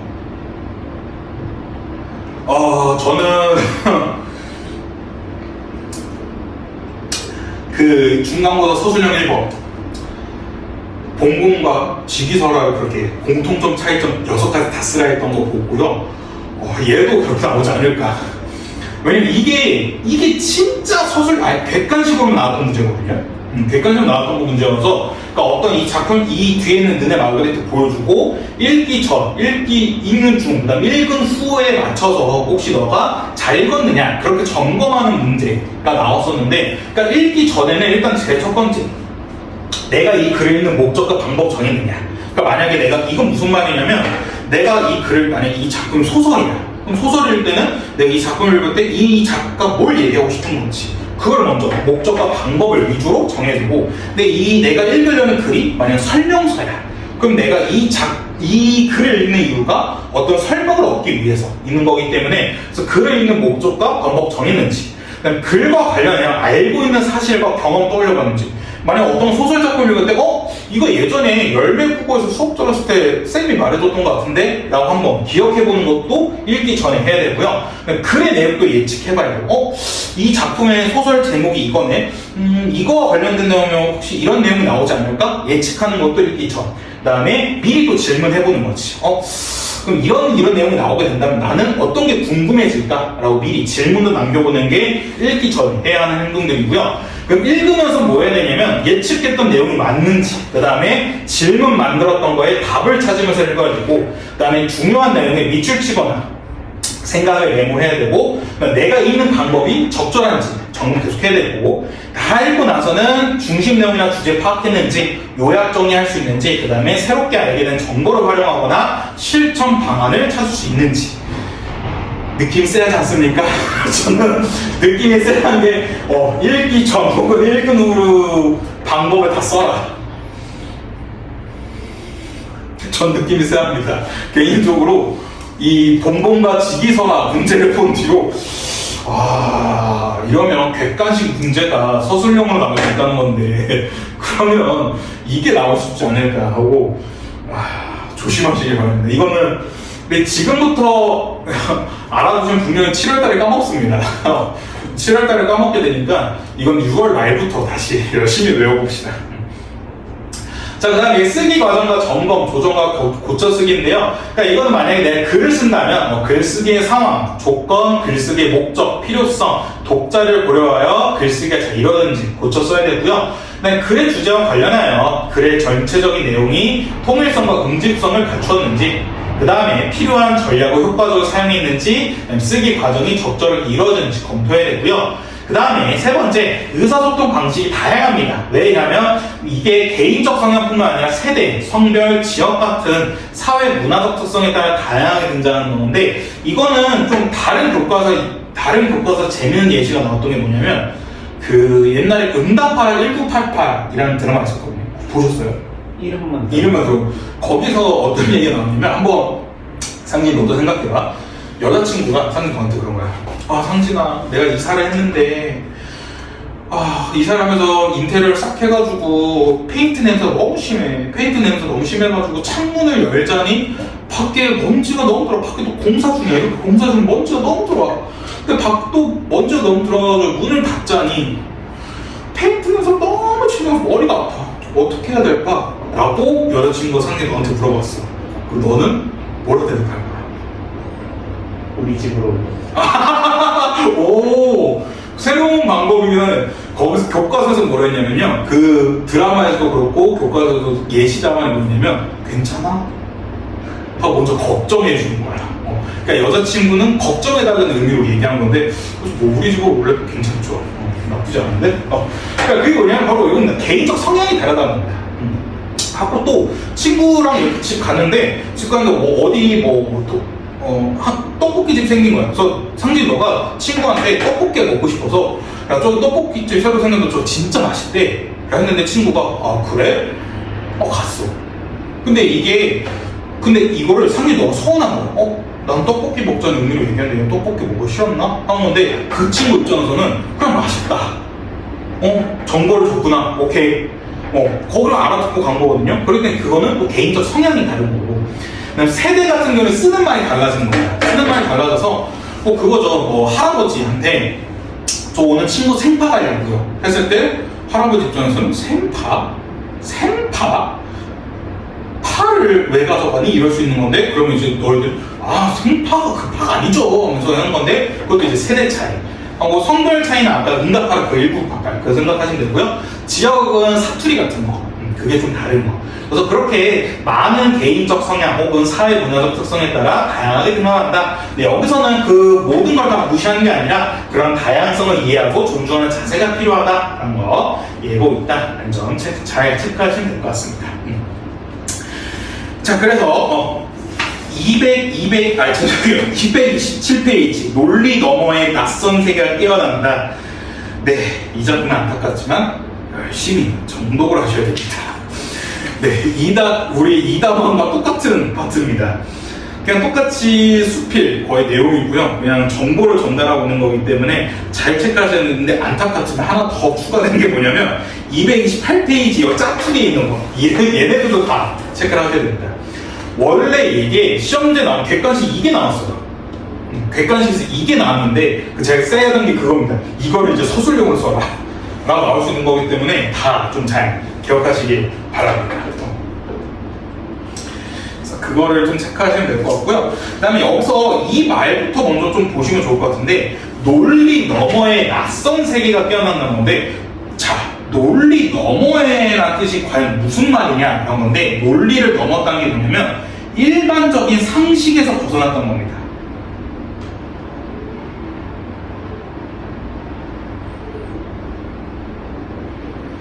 그러니까 틀에 바뀌지 않았다는 거야. 그러니까 이거를 먼저 알고 이 글을 읽으시면 조금 괜찮아요. 그러니까 이게 왜 그러냐면 논리 너머 바로 이거야. 지금 사람들이 붕붕 떠 있어. 비처럼 떨어지고 있어. 근데 이게 우리의 일반적인 상식은 아니잖아. 지금 여기 떨어지는 게 생각해봐. 사람이 떨어지고 있다 생각해봐. 우리가 논리가 아니란 말이야. 근데 여기서 지금 이 논리를 깨버린 겁니다. 논리 넘어서 우리의 일반적인 상식에서 벗어난 게 바로 이 느네 마그리트 그림이기 때문에 이거와 관련해서 얘기하고 있는 거고, 그러니까 이 얘기를 왜 하냐면 좀 이 틀에서 벗어나야 된다. 그러니까 이제 좀 창의력? 그런 것과 관련지어서 얘기하고 싶은 게 바로 이 작품이다는 거고요. 그래서 쉬는 시간 들기 전에 먼저 이것부터 보고 쉬도록 할게요. 227페이지에 해제부터 보시면요, 논리 너머의 낯선 세계가 깨어난다라는 것은 초현실주의 작가 화가 느네 마그리트가 즐겨 사용한 대페이지망 기법의 개념과 형식, 현대사회에 미친 영향들을 설명하고 있다. 대페이지 기법에 관한 관심이 커지고 있고, 그 다음에 통념에 맞지 않은 기이함으로 창의력과 상상을 높여주고 시적이고 예술적인 상상을 낳아 논리와 합리 너머의 세계에 대한 심층의 인식을 일깨우는 게 바로 대페이지망의 의라는 거고요. 또한 대페이지망의 다양한 형식을 소개하고 그중 작은 것을 크게 확대하기가 적용된 작품과 그것이 경제 분야에 응용되어 성공한 사례, 그리고 보완적인 사물을 조합하기 혹은 익숙한 것을 낯설게 만드는 합성과 같이 대페이지망적인 결합과 합성의 시도가 성공한 사례 등을 통해 문화예술과 산업의 영역에서도 서로 간의 경계를 넘어 대페이지망이 창조의 중요한 수단이 되고 있다는 걸 얘기하고 있다는 점. 그래서 이 글은 설명문이고요. 그래서 구체적이고 객관적이고 분석적이고 해설적인 모습을 보여주고, 주제를 보시면 대페이지망 기법과 개념과 형식, 그 다음에 그것이 현대사회에 미친 영향에 대해서 얘기하고 있고, 그 대페이지망에 대해서 먼저 얘기해 주는데, 특정한 대상을 상식의 맥락에서 떼어내 전혀 다른 상황에 배치함으로써 기이하고 낯선 장면을 연출하는 게 바로 대페이지망인데, 그 바로 옆에 있는 그 그림입니다. 그 그림이 이상하죠? 왜냐면 상식에서 전혀 상황에 맞지 않잖아. 하늘에 떨어지는 게 비가 아니라 사람이라는 전혀 다른 상황에 배치함으로써 기이하고 낯선 걸 보여주고, 이러한 대페이지망의 형식은 시적, 예술적 상상력을 낳아 논리와 합리 너머의 세계에 대한 심층의 인식을 일깨운다는 점에서 의의가 있다. 대페이지망 형식은 매우 다양하고 무한하며 대페이지망은 문화, 예술과 산업의 경계를 넘어 우리 일상의 중요한 창조의 수단이 되고 있다는 점 꼭 기억해 두시면 좋을 것 같고, 이 특징 4가지 꼭 다 기억해 두세요. 이 특징도 서술상 특징으로 문제 많이 나오기 때문에 꼭 기억해 두셔야 되는데, 우선 시각적인 자료를 제시하여 이해를 돕고 있고요. 핵심 개념을 소개하고 그것이 지닌 의의를 밝히고 있고, 구체적 사례 들어주고 있고요. 전문가의 분석과 분류를 통해 대상을 설명하고 있다는 거. 구성은 머릿말, 본문, 맺은말의 3단 구성 혹은 병렬식 구성으로 되어 있는데, 이 병렬식 구성이라는 게 뭐냐면 병렬식 구성이란 뭐냐면 각 내용이 독립적으로 구성되어 있다는 겁니다. 그러니까 내용을 항목별로 나열한 건데, 그러니까 이거는 우리 진짜 설명서를 생각하시면 돼요. 우리 어떤 핸드폰이나 어떤 전자기기 샀을 때 설명서 봤을 때 설명서 굳이 첫 번째 장부터 안 봐도 되잖아. 뭐 내가 필요한 부분만 5페이지 아니면 10페이지만 딱딱 보면 되는 게 각 내용이 독립적으로 구성되는 거거든요. 반드시 5페이지를 읽을 때 5페이지 딱 읽었는데 이게 무슨 말이지? 이해가 안 가는데 1페이지부터 봤더니 이해가 가. 그거는 독립적으로 구성된 게 아니거든요. 근데 우리 설명서 읽을 때 반드시 1페이지 읽는 게 아니라 5페이지만 읽고 이해할 수 있는 게 바로 병렬식 구성이기 때문에, 그래서 이거 꼭 기억해 두시면 좋을 것 같습니다. 논리 너머에 낯선 세계가 깨어난다 했었는데, 여기서 논리 너머란 건 상식을 넘었다는 거였죠. 상식에서 벗어난다는 거였고, 그 다음에 아까 말씀드렸던 읽기 전 활동, 이런 것들 다 기억해 두세요. 왜냐면 정말 최악의 경우에는 이걸 서술형으로 쓰는 게 더 나을 수도 있기 때문에 잘 기억해 두셔야 됩니다. 네. 자, 보시면요. 가부터 보시면 낯선 그림의 대명사인 르네 마그리트가 우리에게 아주 친숙한 미술가로 자리 잡았다. 이거 왜 근데 르네 마그리트 하는 사람은 되게 그렇게 우리에게 익숙하지 않은데 왜 이게 갑자기 또 친숙하다라고 얘기하냐면요, 바로 이것 때문에 그런데 10여 년 전 서울의 한 백화점 세단장 당시 그의 작품 골콘다가 커다란 가림막 그림으로 사용된 것과 르네 마그리트 전이 서울의 미술관에서 대규모로 열려 많은 관람객들을 불러 모은 것이 중요한 계기가 되었다라 해가지고 왜 이 사람이 우리에게 친숙한 미술가로 자리 잡혔는지 말씀해주고 있고요. 그 다음에 초현실주의 화가 마그리트가 관심을 끌게 되면서 그의 주된 창작 기법인 대페이지망도 덩달아 관심의 대상이 되었다. 특히 창의력과 상상력이 시장과 교육계의 화두가 되어버린 요즘, 대페이지망은 상상력과 창의력을 높여주고 잠재력을 개발해주는 의미 있는 수단으로 받아들여지고 있다. 특히 또 어린이 미술 교육에도 활용되고 있고요. 기업인을 위한 창의력 교육에도 심심찮게 도움을 주고 있다 해가지고 여기 부분에서 그게 나오고 있습니다. 대페이지망이 의미 있는 수단으로 받아들여지게 된 계기에 대해서 설명하고 있어요.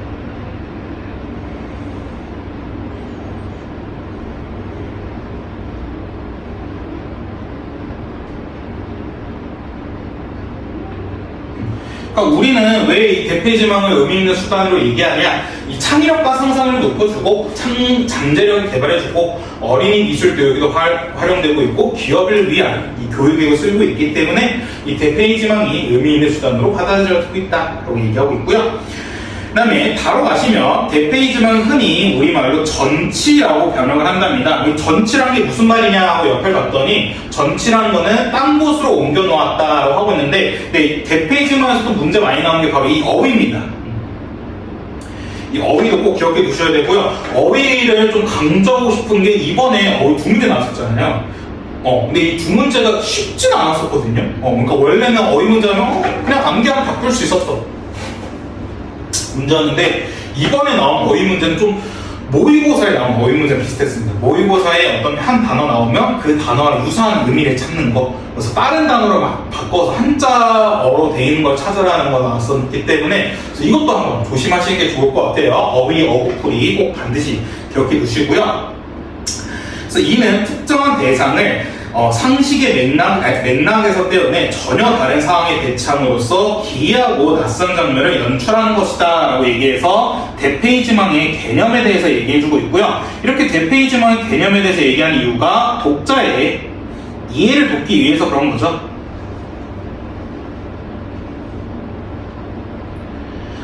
왜냐면 전치 혹은 대페이지망 이렇게만 얘기하면 독자 입장에서 잘 이해가 안 갈 수 있기 때문에 대페이지망의 개념에 대해서 풀어서 설명하고 있고요. 초현실주의 문학의 선구자인 로트레아몽의 시에 재봉틀과 양산이 해구대에서 만난 듯이 아름다움이라는 표현이 있는데 바로 이것이 전형적인 대페이지망의 표현법이라는 겁니다. 자, 우리 생각해 봅시다. 재봉틀이랑 양산, 그 햇볕을 가하는 양산이 해구대에서 만났대. 전혀 전혀 생뚱맞지 않죠. 그러니까 우리의 일반적인 상시에 맞지 않죠. 왜냐면 재봉틀이라는 거 옷을 다다다다 하는 거 거기서 되고, 양산이라는 거, 그래, 양산은 뭐 굳이 재봉틀이랑 해봤해. 왜냐면 양산을 뭐 디자인하기 위해 재봉틀이 필요하니까. 근데 얘네들이 왜 해부대에서 만나냐고. 해부대는 사람 시체를 해부하는 것인데 거기서 만나는 게 너무 안 맞다라는 거고, 그게 이제 상식에서 벗어난, 논리에서 벗어난 대페이징왕의 대표적인 표현 방법이다라고 얘기하고 있고요. 그래서 해부대 위에 재봉틀과 양산이 놓여있는 것은 통념에 맞지 않다는 겁니다. 통념에 맞지 않다는 말에 다시 한번 상식의 맥락에서 벗어났다 라고 얘기하는 거고, 바로 그 기이함이 시적 예술적 상상을 넘어 논리와 합리 너머의 세계에 대한 심층의 인식을 깨운다라는 겁니다. 그게 바로 이 대페이지망의 의의라는 거고요. 의의란 말은 다른 말로 가치, 중요성이라는 뜻입니다. 그러니까 대페이지망이 왜 이렇게 가치 있고 중요성이 있느냐? 바로 그 대페이지망의 기이함이 시적 예술적 상상을 낳아 논리와 합리 너머의 세계에 대한 심층의 인식을 일깨우기 때문에, 그러니까 상식에서 벗어난 걸 보여주고 있기 때문에 대페이지망은 그걸로 가치, 중요성이 있다라고 얘기하고 있는 겁니다.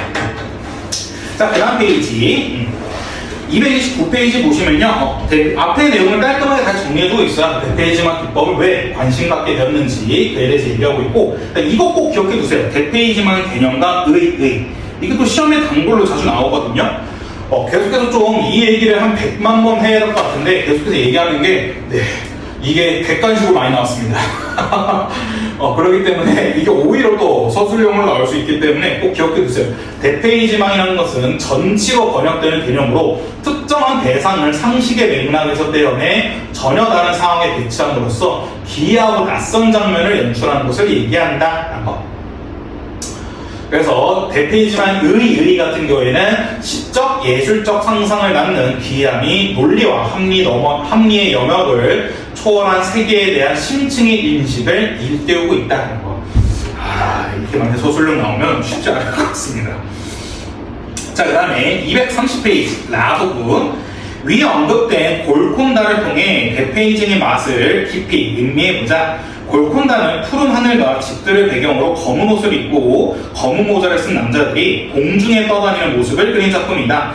보기에 따라서는 남자들이 비처럼 하늘에서 쏟아진 느낌을 주기도 한다. 어느 쪽이든 간에 이는 현실에서는 불가능하다라는 게 제일 포인트죠. 그러니까 상식에서 벗어났던 거고, 이렇게 골콘다라는 시각자료 역시 제공해주고 있습니다. 시각자료를 주는 거는 뭐 독자의 이해를 돕는 것도 있고 얘기가 있겠죠. 기억해 주시고요. 그 다음에 일단 화가는 이 그림에서 중력을 제거해버렸다는 거예요. 그러니까 이게 상식에서 벗어난 포인트 하나고, 거리를 걷고 있어야 할 사람들이 공중에 또 떠있답니다. 그 다음에 그리고 그들은 자로 된 짓이 일정한 간격으로 또 포진해 있대요. 이게 바로 기계적인 배치를 얘기하는 거고, 빗방울이 떨어져도 이렇듯 기하학적으로 떨어질 수는 없다. 그러니까 그 얘기도죠. 원래 빗방울 떨어질 때 진짜 일정한 간격으로 뚜두두 떨어진 게 아니잖아. 그렇기 때문에 이거 역시도 일반적인 상식에서 벗어난다는 겁니다. 그리고 이처럼 현실의 법칙에서 벗어나 있지만 그 비상식의 조합, 이게 바로 대페이지망인데, 이 대페이지망이 볼수록 매력이 있다. 기이하고 낯선 느낌을 주는 보는 이에게 추리의 욕구나 신비로운 환상을 불러일으킨다. 이는 우리의 마음이 통했다는 거고, 우리의 마음을 움직이는 이상 이 허구의 이미지는 세상에 움직이는 하나의 힘이 되어버렸다라는 겁니다. 그래서 이 허구의 이미지라는 게 바로 비현실적인 대페이지망 얘기하는 거고, 이 대페이지망이 바로 세상을 움직이는 하나의 힘이 되었다라는 대페이지망의 의의가 나오고 있습니다. 그러니까 우리 마음에 통했다는 게 통했다는 것도 있고 좀 움직였다는 거죠. 문구를 저 대단한데 이렇게 이해하는 게 바로 세상을 움직이는 하나의 힘이 되었다 이렇게 얘기하고 있습니다. 자, 그 다음에 바부분으로 가시면 대페이지망은 우리로 하여금 현실로부터 쉽게 일탈해 무한한 자유와 상상의 공간으로 넘어가게 한다는 겁니다. 이게 바로 앞에서 말한 논리와 합리 너머의 세계를 얘기합니다. 논리와 합리 너머의 세계라는 게 바로 현실로부터 쉽게 일탈해 무한한 자유와 상상의 공간으로 갈 수 있다는 건데, 이게 바로 우리에게 끼치는 영향을 얘기하는 거죠. 우리한테 끼치는 영향이라는 게 바로 창의력과 상상력을 키울 수 있게 됐다는 겁니다.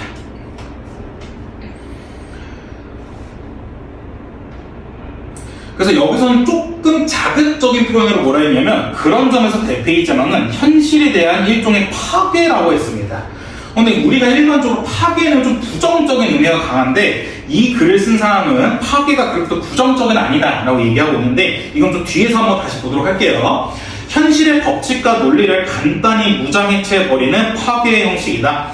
이와 관련해 우리가 주목할 필요가 있는 부분이 바로 대페이지망 형식의 다양성이다라는 겁니다. 그러니까 기억해 두셔야 될 게 파괴 형식이 다양과 관련이 있다는 겁니다.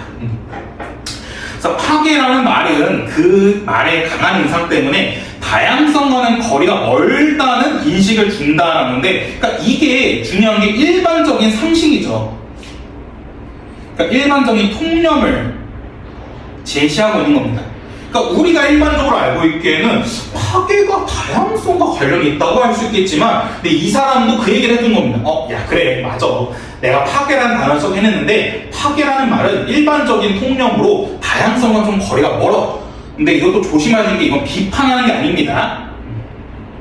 비판하는 게 아니에요. 파괴라는 말을 비판하고 있는 게 아니에요. 혹은 파괴라는 일반적인 통념을 비판하고 있는 게 아니라 그냥 일반적인 통념을 제시하고 있는 겁니다.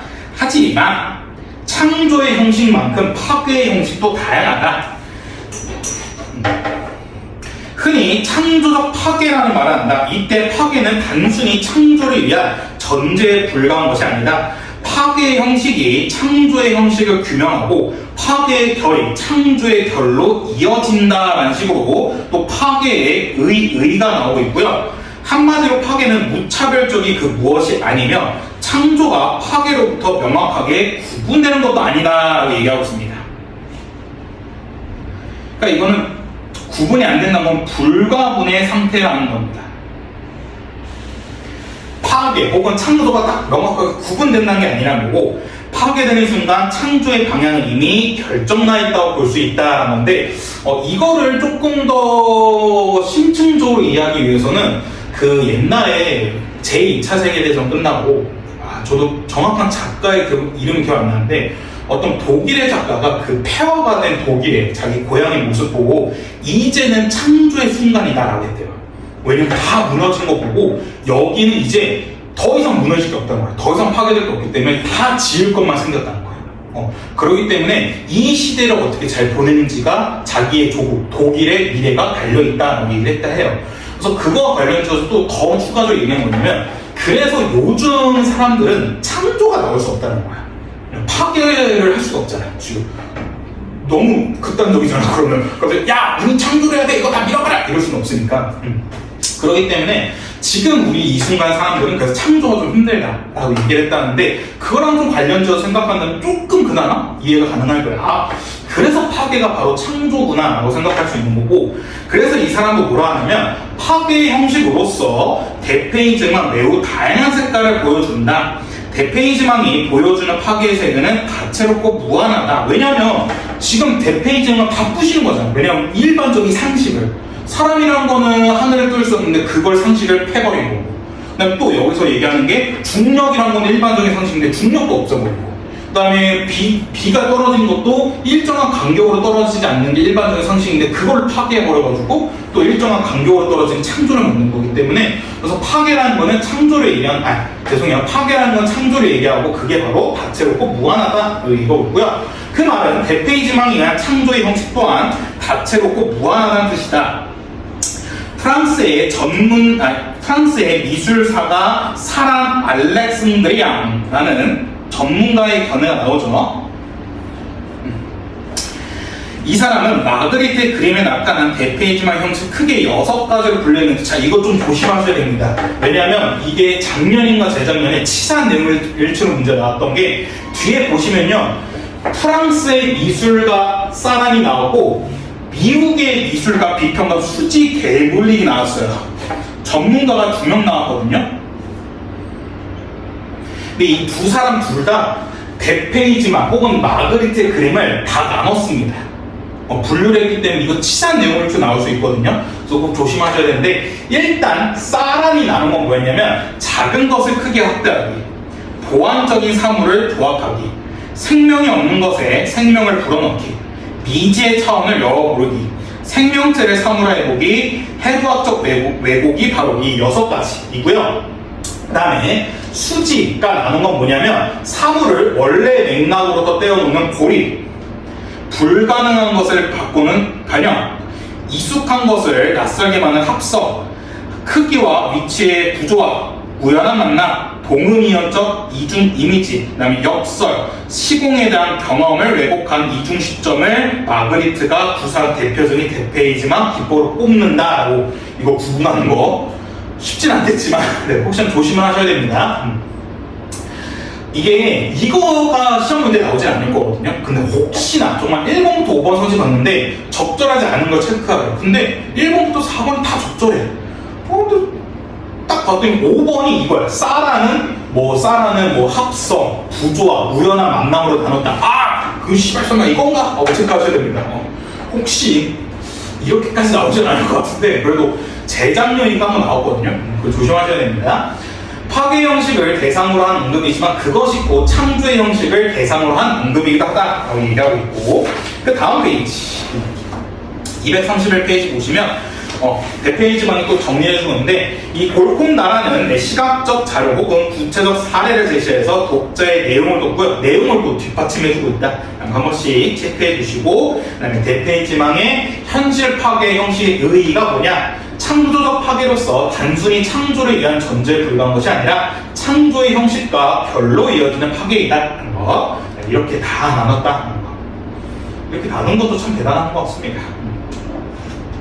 자, 그 다음에 이제 마지막입니다. 자, 부분인데 위 언급된 기법 가운데서 작은 것을 크게 확대하고, 이거는 이제 사란이 나눈 거였거든요. 사란이 분류한 거였는데, 얘가 적용된 마그리트의 그림은 바로 레슬러의 무덤이라는 겁니다. 장미 한 송이가 방 안을 가득 채울 정도로 크게 그려진 그림이다. 그런데 이거는 상식적이지가 않죠.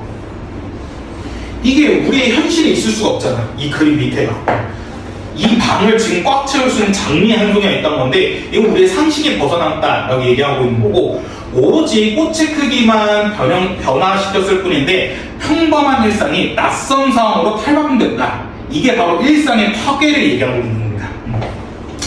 그러나 이 일상의 파괴는 공간 안에 새롭고 신비한 기운을 가득 불러일으키고요, 계속 바라보고 있노라면 장미가 살아있는 사람처럼 말을 걸어올 것 같다. 저 창문을 열고 밖을 바라본다면 더 불가사의하고 낯선 세계가 펼쳐지는 여기 요 조그맣게 있는 창문, 이 창문을 열고 보면 더 말도 안 되는 게 있지 않을까라고 상상할 수 있다는 겁니다.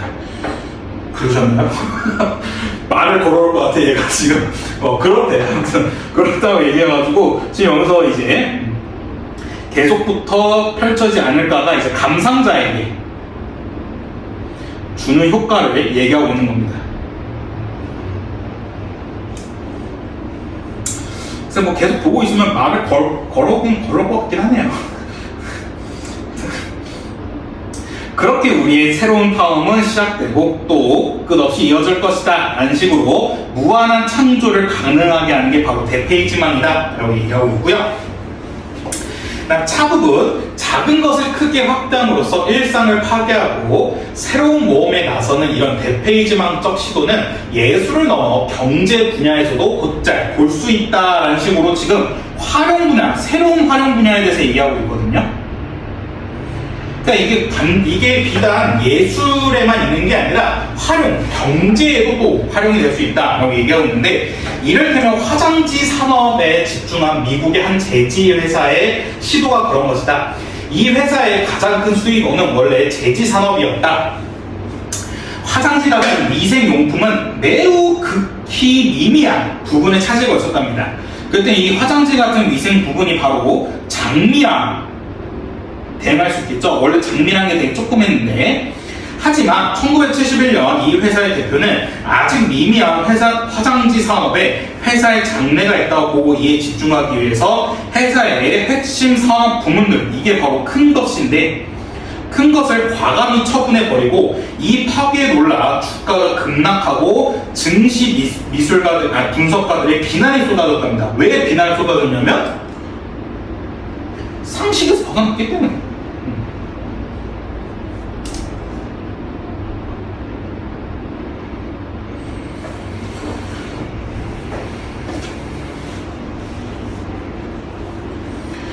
그래서 그러나 이 회사의 작은 것을 크게 확대하기는 결국 큰 성공을 거두었다. 파괴의 형식은 이렇듯 창조의 형식인 것이다 라고 얘기하고 있고요.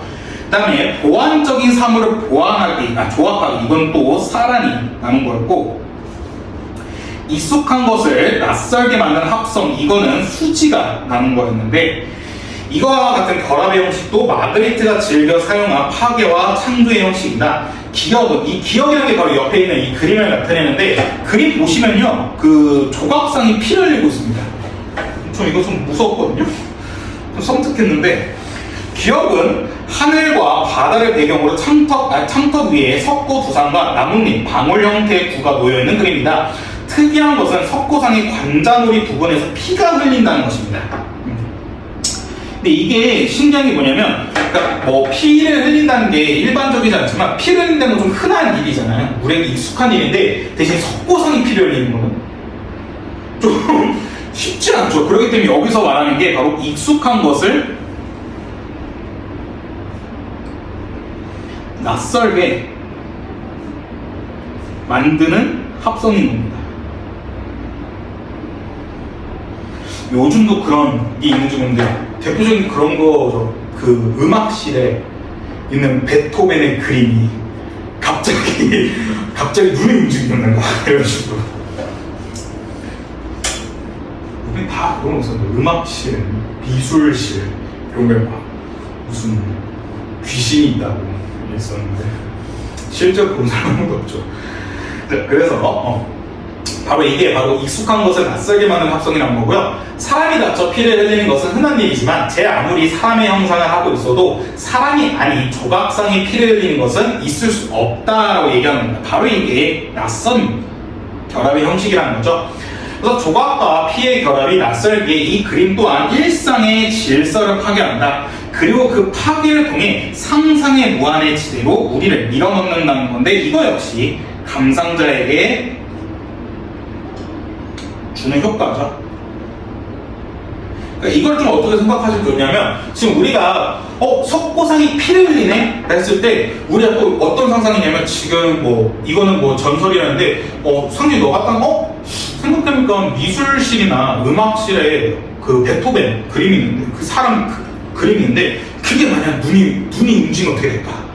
혹은 눈에서 피문이 나면 어떨까? 아니면 입이 움직여서 노래를 부르면 어떨까? 이게 바로 우리의 또 상상의 무한의 지대를 넣는 거죠.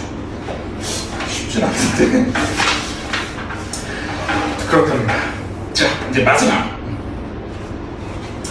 이제 타부분. 휴대용 전화기에 컴퓨터 기능을 더한 스마트폰이나 서커스에 음악, 무용, 미술과 같은 예술을 결합한 공연 등 각종 융합 상품, 그러니까 스마트폰의 융합 상품에서 우리는 이러한 대페이지망적인 결합과 합성의 산업적 성취를 본다는 거거든요. 그래서 여기서 체크할 수 있는 게 대페이지망의 활용을 찾을 수 있는 사례를 얘기합니다.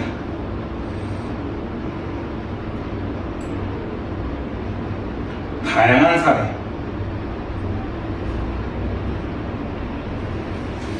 그러니까 저는 이게 너무 공감 가긴 해요.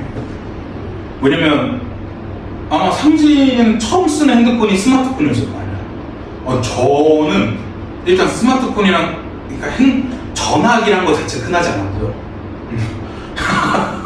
진짜 옛날엔 그거였어. 무조건 집에 그냥 집 전화기 있는 거. 그래서 너네가 제일 충격이었던 게 뭐지? 그러니까 삭제했나 보네. 이 전화 아이콘 이런 모양이잖아요. 왜 이런 모양인지 너네가 모른다. 이게 또 충격이었거든요. 왜냐면 옛날 전화기 모양이 수화기 모양이 이거였어가지고. 그래서 우리 무조건 뭐 내가 만약 상진이 너네 집에 전화를 했어. 전화했는데 상진이 너가 받아. 그럼 야 상진아 뭐 놀자 했는데 만약에 너는 상진이 너였는데 어머니께서 받으셔. 그러면 딱 어머니께서 여보세요 그러면 아 안녕하세요 저 상진이 친구 승훈인데 혹시 상진이 있나요? 라고 이렇게 하는 게 예절 교육이었습니다. 그리고 이제 상진이 어머님도 너네 어머니께서 상진이 지금 나갔는데 놀이터 가던데 하면 아 네 감사합니다 하고 놀이터 가면 너가 있는 거야. 그럼 만나서 노는 거고. 그거였거든요. 그래서 그때는 그냥 그래서 그 뒤로 나온 게 진짜 이동식 전화기. 근데 이만했어요.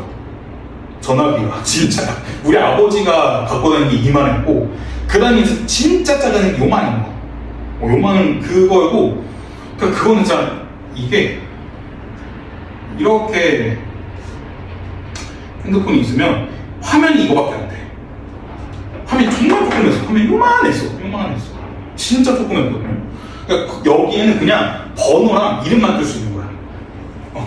그래서 조금 더 커지면 이 화면이 조금 더 커졌는데 이제 여기서부터 문자가 가능해지는 거. 제가 처음 핸드폰 본 건 다 이런 핸드폰이었거든요. 그래서 지금 스마트폰은 TV, 전화, 음악, 뭐 돼? 너무 카메라. 너무 많아서 뭐가 있는지 모르는데 제가 어렸을 때는 무조건 다 왔다고. 전화기 따로, 그 다음에 카메라 따로, MP3 따로, 그 다음에 DVD를 볼 수 있는 그것도 그 패드도 요만했거든요. 그것도 따로, TV도 따로, 라디오도 따로 있었는데 그게 다 지금은 아예 요만한 거에 다 합쳐졌잖아. 저는 그게 진짜 제일 신기해요. 그래서 옛날에 제일 우스꽝스러웠던 말이 뭐냐면 첫 번째가 그래서 물 사 먹는다. 나 어렸을 때는 그랬어. 야 미래는 물을 사 먹는다. 야 지랄 말도 안 되는 소리 하지 마. 무슨 물을 사 먹어? 했는데 지금 물 사 먹잖아. 지금 물 사 먹고 있잖아. 그게 제일 충격이었고 두 번째가 야 미래에는 약간 자동차 하늘 난대. 근데 지금 그건 안 됐어. 그건 안 됐고 세 번째가 이거였어. 야 어마어마한 핸드폰 이 전화기에 음악도 들을 수 있고 TV도 볼 수 있고 라디오도 들을 카메라도 사진 찍을 수 있대. 야 말도 안 돼. 야 이 조그만 거 어떻게 다 하냐. 그냥 다 이렇게 해야지 했는데 얼마 뒤에 갑자기 MP3가 왔어. 그 다음에 얼마 뒤에 갑자기 이제 DMB라 해가지고 TV도 돼. 얼마 뒤면 또 카메라도 돼. 정말 너무 신기했다. 그러니까 그거를 지금 딱 보여주는 거야. 진짜 이게 어찌 보면 저 대페이지만 활용이겠죠. 왜냐하면 전혀 상관없는 것들을 한 곳에 쫙 뭉쳐서 스마트폰이라는 걸 딱 만들어냈으니까. 그래서 이게 바로 우리는 이런 대페이지망적인 결합과 합성의 산업적 성취를 봤다는 거고요. 그래서 기이하고 낯선 장면을 연출하는 대페이지망은 우리의 일상에서 더는 기이하고 낯설기만 한 문화 현상이 아니다. 대페이지망은 문화예술과 산업의 경계를 넘어 중요한 창조의 수단으로 우리의 일상에 화력을 불어넣고 있고요. 우리는 낯설기만 했던 마그레트의 예술이 갈수록 더 친근하게 다가오고 사랑스럽게 느껴지는 시대를 살고 있다는 겁니다. 그래서 이제 뭐가 합쳐질까요? 합쳐질 게 더 있나? 근데 아까 말했던 야 이제 뭐 합쳐진다 했을 때 다 똑같은 말이 야 뭐 합쳐질 게 있나 했었는데 이젠 진짜 뭐 합쳐질 게 없지 않을까? 그리고 두 번째로 놀랐던 거였어. TV랑 칠판 합쳐진 거. 전자칠판. 동북고도 전자칠판이에요? 동북고는 몇몇 너는 다는 아니어들었던 것 같은데? 근데 요즘 진짜 지어진 데 웬만하면 다 전자칠판이죠. 저희 학원도 원래 전자칠판 쓰다가 팔았어요. 전자칠판 이거 불편해. 전자칠판이 비싸고요. 400? 500? 400만 500만 원이고 이게 뭐 오래돼 보여서 좀 비싸 보이진 않지만 이게 한 50만 원? 엄청 싸요. 근데 이건 대신 진짜 그냥 연결용이야. 연결만 나오는 건데 이 엄청 인치 크잖아. 근데 이거 50만 원이야. 전자칠판 불편. 이제 뭐 합쳐질 게 더 있나? 합쳐질 거? 또 혹시 몰라. 잘 찾아봐. 이거 찾고 산업 투자나 해보면 대박 칠 수 있는 거야 또. 자, 그 다음에 234페이지 보시면 내가 이것도 계속 강조하고 있죠. 네, 읽기 과정 이것도 한번 다 체크해 보시고요. 읽기 과정. 자, 그 다음에 235페이지.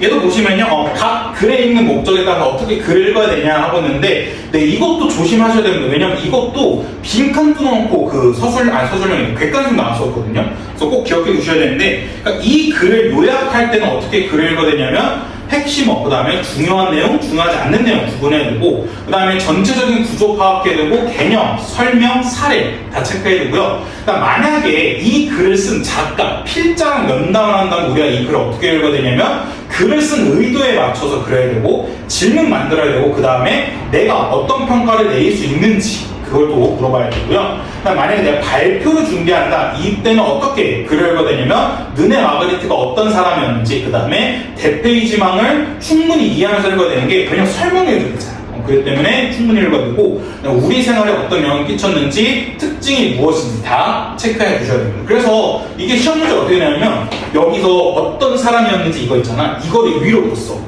필자입니다. 그래서 이게 미음인데, 미음이 여기 들어가지고 적절하지 않은 것처잖아. 이런 게 나왔기 때문에, 이게 서술형으로 넣기 힘들 것 같은데. 그거 체크하시고요. 그다음 또 이것도 시험에 꼭 나왔었거든요. 만약에 이 글을 읽는 사람이 학과라면 이 글을 또 어떻게 읽어야 되는지, 교육자라면 어떻게 읽어야 되는지, 기업인이라면 또 어떻게 읽어야 되는지, 이것도 시험 문제에 무조건 나왔기 때문에 잘 기억해 주시길 바랍니다. 자, 그 다음에 236페이지. 네, 이 글을 쓴 사람이 얘기해주고 있는데, 이 책은 작품의 가치를 순간적으로 알아내는 능력의 배양에 필요한 지식과 경험을 관심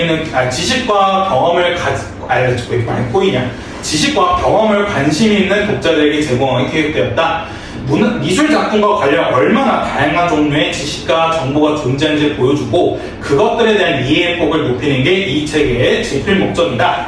근데 이 뒷부분이 정말 조심해야 돼요. 이게 내용 일치로 나올 때마다 글 대충 읽는 게 무조건 틀렸거든요.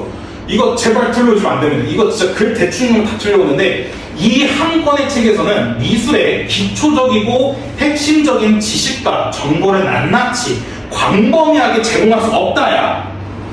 없답니다. 이 사람은 지금 없어, 안 돼 라고 얘기하는데, 이거를 진짜 대충 읽고 나서 이게 선지로도 뭐냐면 있다고 나오거든요.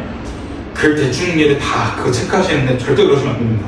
하고, 이 책의 지식과 정보의 양은 책의 두께만큼 제한되어 있다. 그리고 그 물리적 한계에서도 특정한 범주로 체계화되어 있기보다는 깊이의 면이나 종류의 면에서 어찌 보면 넓기듯 자유롭게 구성되어 있다. 미술과 관련한 지식의 다채로운 모습과 범위를 부담 없이 구경하고, 거기에서 독자 나름의 유익한 정보를 선택적으로 취득하도록 했다는 겁니다. 이거 꼭 조심하세요. 그래서 밑에 이것도 이 글을 쓰기에 어떤 계획 세웠는지 잘 체크해 주시고요. 그 다음 이것도 짝퉁에 나온 혹시 모르니까 기억해 주세요. 장문의 목적, 그러니까 글을 쓰는 목적 각각. 정보 전달, 말 그대로 정보를 제공하기 위해서, 이거는 설명문, 안내문, 시험 보고서 이런 게 있을 거고, 설득은 말 그대로 그 상대방의 공감이나 동의를 얻는 거. 그래서 논설문, 건의문. 사회적 상호작용이라는 것은 이제 신문, 잡지의 독자 투고, 편지 등인데, 요즘에는 뭐 그런 블로그 댓글 남길 수 있습니다. SNS. 정서 표현이라는 건 우리가 알고 있는 시, 수필 이런 것들. 자, 그 다음에 237페이지는 그겁니다. 100페이지만 좀 비슷한 연결하고 있는 건데, 이거는 아마 좀 재밌을 거예요. 어디 갔어? 뭐냐면, 연결이라고 하면 단순히 눈에 보이는 것을 연결하는 것을 안에서 물리적 연결이라는 게 연필과 지우개, 휴대전화, 카메라, 신발, 바퀴. 신발, 바퀴 연결한 거 보신 적 있어요? 힐리스 본 적 있어요? 진짜? 이게 아직도 유행하는구나. 어렸을 때 저는 그 생각이 안 나요. 이거 사달라고 엄마한테 찡찡거렸다가 투드러 맞았던 그 기억밖에 없는데, 그래서 이제 물리적인 연결에 대해서 얘기하고 있는 건데, 이건 뭐냐면, 예전에 아이스크림 팔던 사람이 있었다. 하루는 아이스크림 남았는데, 아이스크림을 담아서 팔던 접시가 다 떨어져서 더 이상 아이스크림 팔 수 없게 되는 겁니다. 그래서 그는 즉흥적으로 옆에 있는 와플 가게에 가서 와플을 얻어다가 그 위에 아이스크림을 담아 팔았고요. 다행히 손님들은 모두 만족했고 다음날 그는 평소대로 접시에 아이스크림을 팔아 나갔는데 몇몇 손님들이 와플에 아이스크림 담아달라고 요청을 했다. 아이스크림과 와플을 연결하는 것이 손님들에게 통한다는 것을 알았지만 그는 와플을 원뿔 모양으로 만들어서 아이스크림을 안정되게 담아 팔았고 그게 바로 콘이 됐다는 겁니다. 신기하죠? 네. 그래서 여기서 눈에 보이는 것을 연결하는 물리적 연결과 달리 눈에 보이지 않는 어떤 개념을 연결하는 것을 개념적 연결이라 하고요. 이게 또 매력적인 맞는 건데 이게 바로 이 광고를 얘기하는 겁니다. 그러니까 얘는 피 부른 소년과 절규를 얘기하고 있는 건데 이건 뭐냐면 아름다운 선율도 아래층 이웃에게는 큰 고통이 될 수 있다 해가지고 층간소음에 대해서 얘기하고 있는 거여서 이게 또 개념적 연결이다 하는 거. 재밌죠? 끝! 5-1단어. 그래서 만약에 교과서에서 시험 범위가 더 추가되지 않는다면 교과서 시험 범위 이걸로 끝일 테고요. 아마 작년과 똑같이 출제된다면 5-2단원도 출제는 안 됐습니다. 5-2단원도 이게 2학기 중간인가 기말 때 나왔긴 했거든요. 근데 5-2단원이 나오더라도 5-2단원은 뭐 그렇게 크게 어렵지 않기 때문에 쉽게 쓸 거고 이제 나머지 문법이 문제일 겁니다. 문법이 시험 범위가 얼만큼 포함되느냐 이게 또 키포인트일 것 같고 글쎄요 저 걱정이 됩니다 이게 문법이 자 그래서 시간 다행히 딱 30분 남아가지고 좀 더 보시면요 174페이지로 갈게요.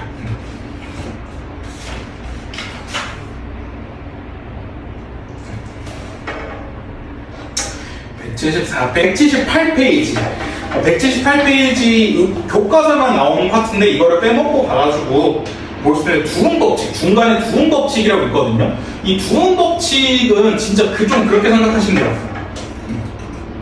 우리 이씨 가진 사람을 오늘 딱 후상이 왔으면 맞겠구나. 이 후상 잠깐 없는 사람도 얘기해서 그런데 만약에 뭐 후상이라는 단어 어떻게 쓸지 모르지만 이 후상을 영어로 쓴다면 우리가 이를 어떻게 써? 후상인데 L-E-E로 쓰죠. 근데 L-E-는 리잖아. 근데 왜 이라 해? 두음법칙. 그래 이게 두음법칙이에요. 두음법칙 때문에.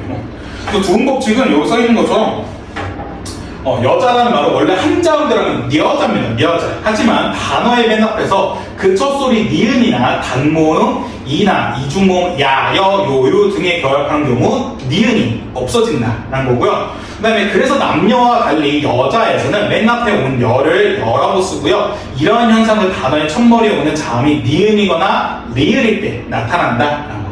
그래서 우리 제일 많이 하는 게 이것도죠. 내일. 이것도 원래는 레일입니다. 레일. 이게 레자가 올레자거든요. 그러니까 1이 온다 해서 원래 올레자인데 이것도 두음법칙 때문에 리을을 니은으로 바꿔 쓰는 거. 이게 또 두음법칙이기도 해요. 그 다음에 또 예절도. 예절도 원래 레절이죠. 레절인데 이것도 리을에 탈락시켜서 이음으로 이것도 두음법칙이라는 거. 그래서 179페이지 옆에 짝퉁이 보시면 두음법칙 나와 있는데 단어의 맨 앞에서 그 첫 소리 니은이 단모음 이나 이중모음 야여 요요를 만나면 탈락한다라는 건데 이거는 니은이 이응이 되는 탈락 현상이고요. 그 다음에 단어의 첫머리에 오는 자음 리을이 탈락하는 것 역시 리을이 이응이 되는 겁니다. 그러니까 이 조심하셔야 되는 게 두음법칙이 탈락 현상으로 보고요. 우리 아까 말했던 내일 같은 경우에는 리을이 니은했기 때문에 이때는 교체야. 그러니까 두음법칙은 두 가지 종류가 있다는 걸 체크하셔야 돼요. 두음법칙은 니은과 리을이 탈락하는 현상도 있지만 리을이 니은으로 교체되는 두음법칙 교체도 있다는 거. 이거 말고는 없습니다.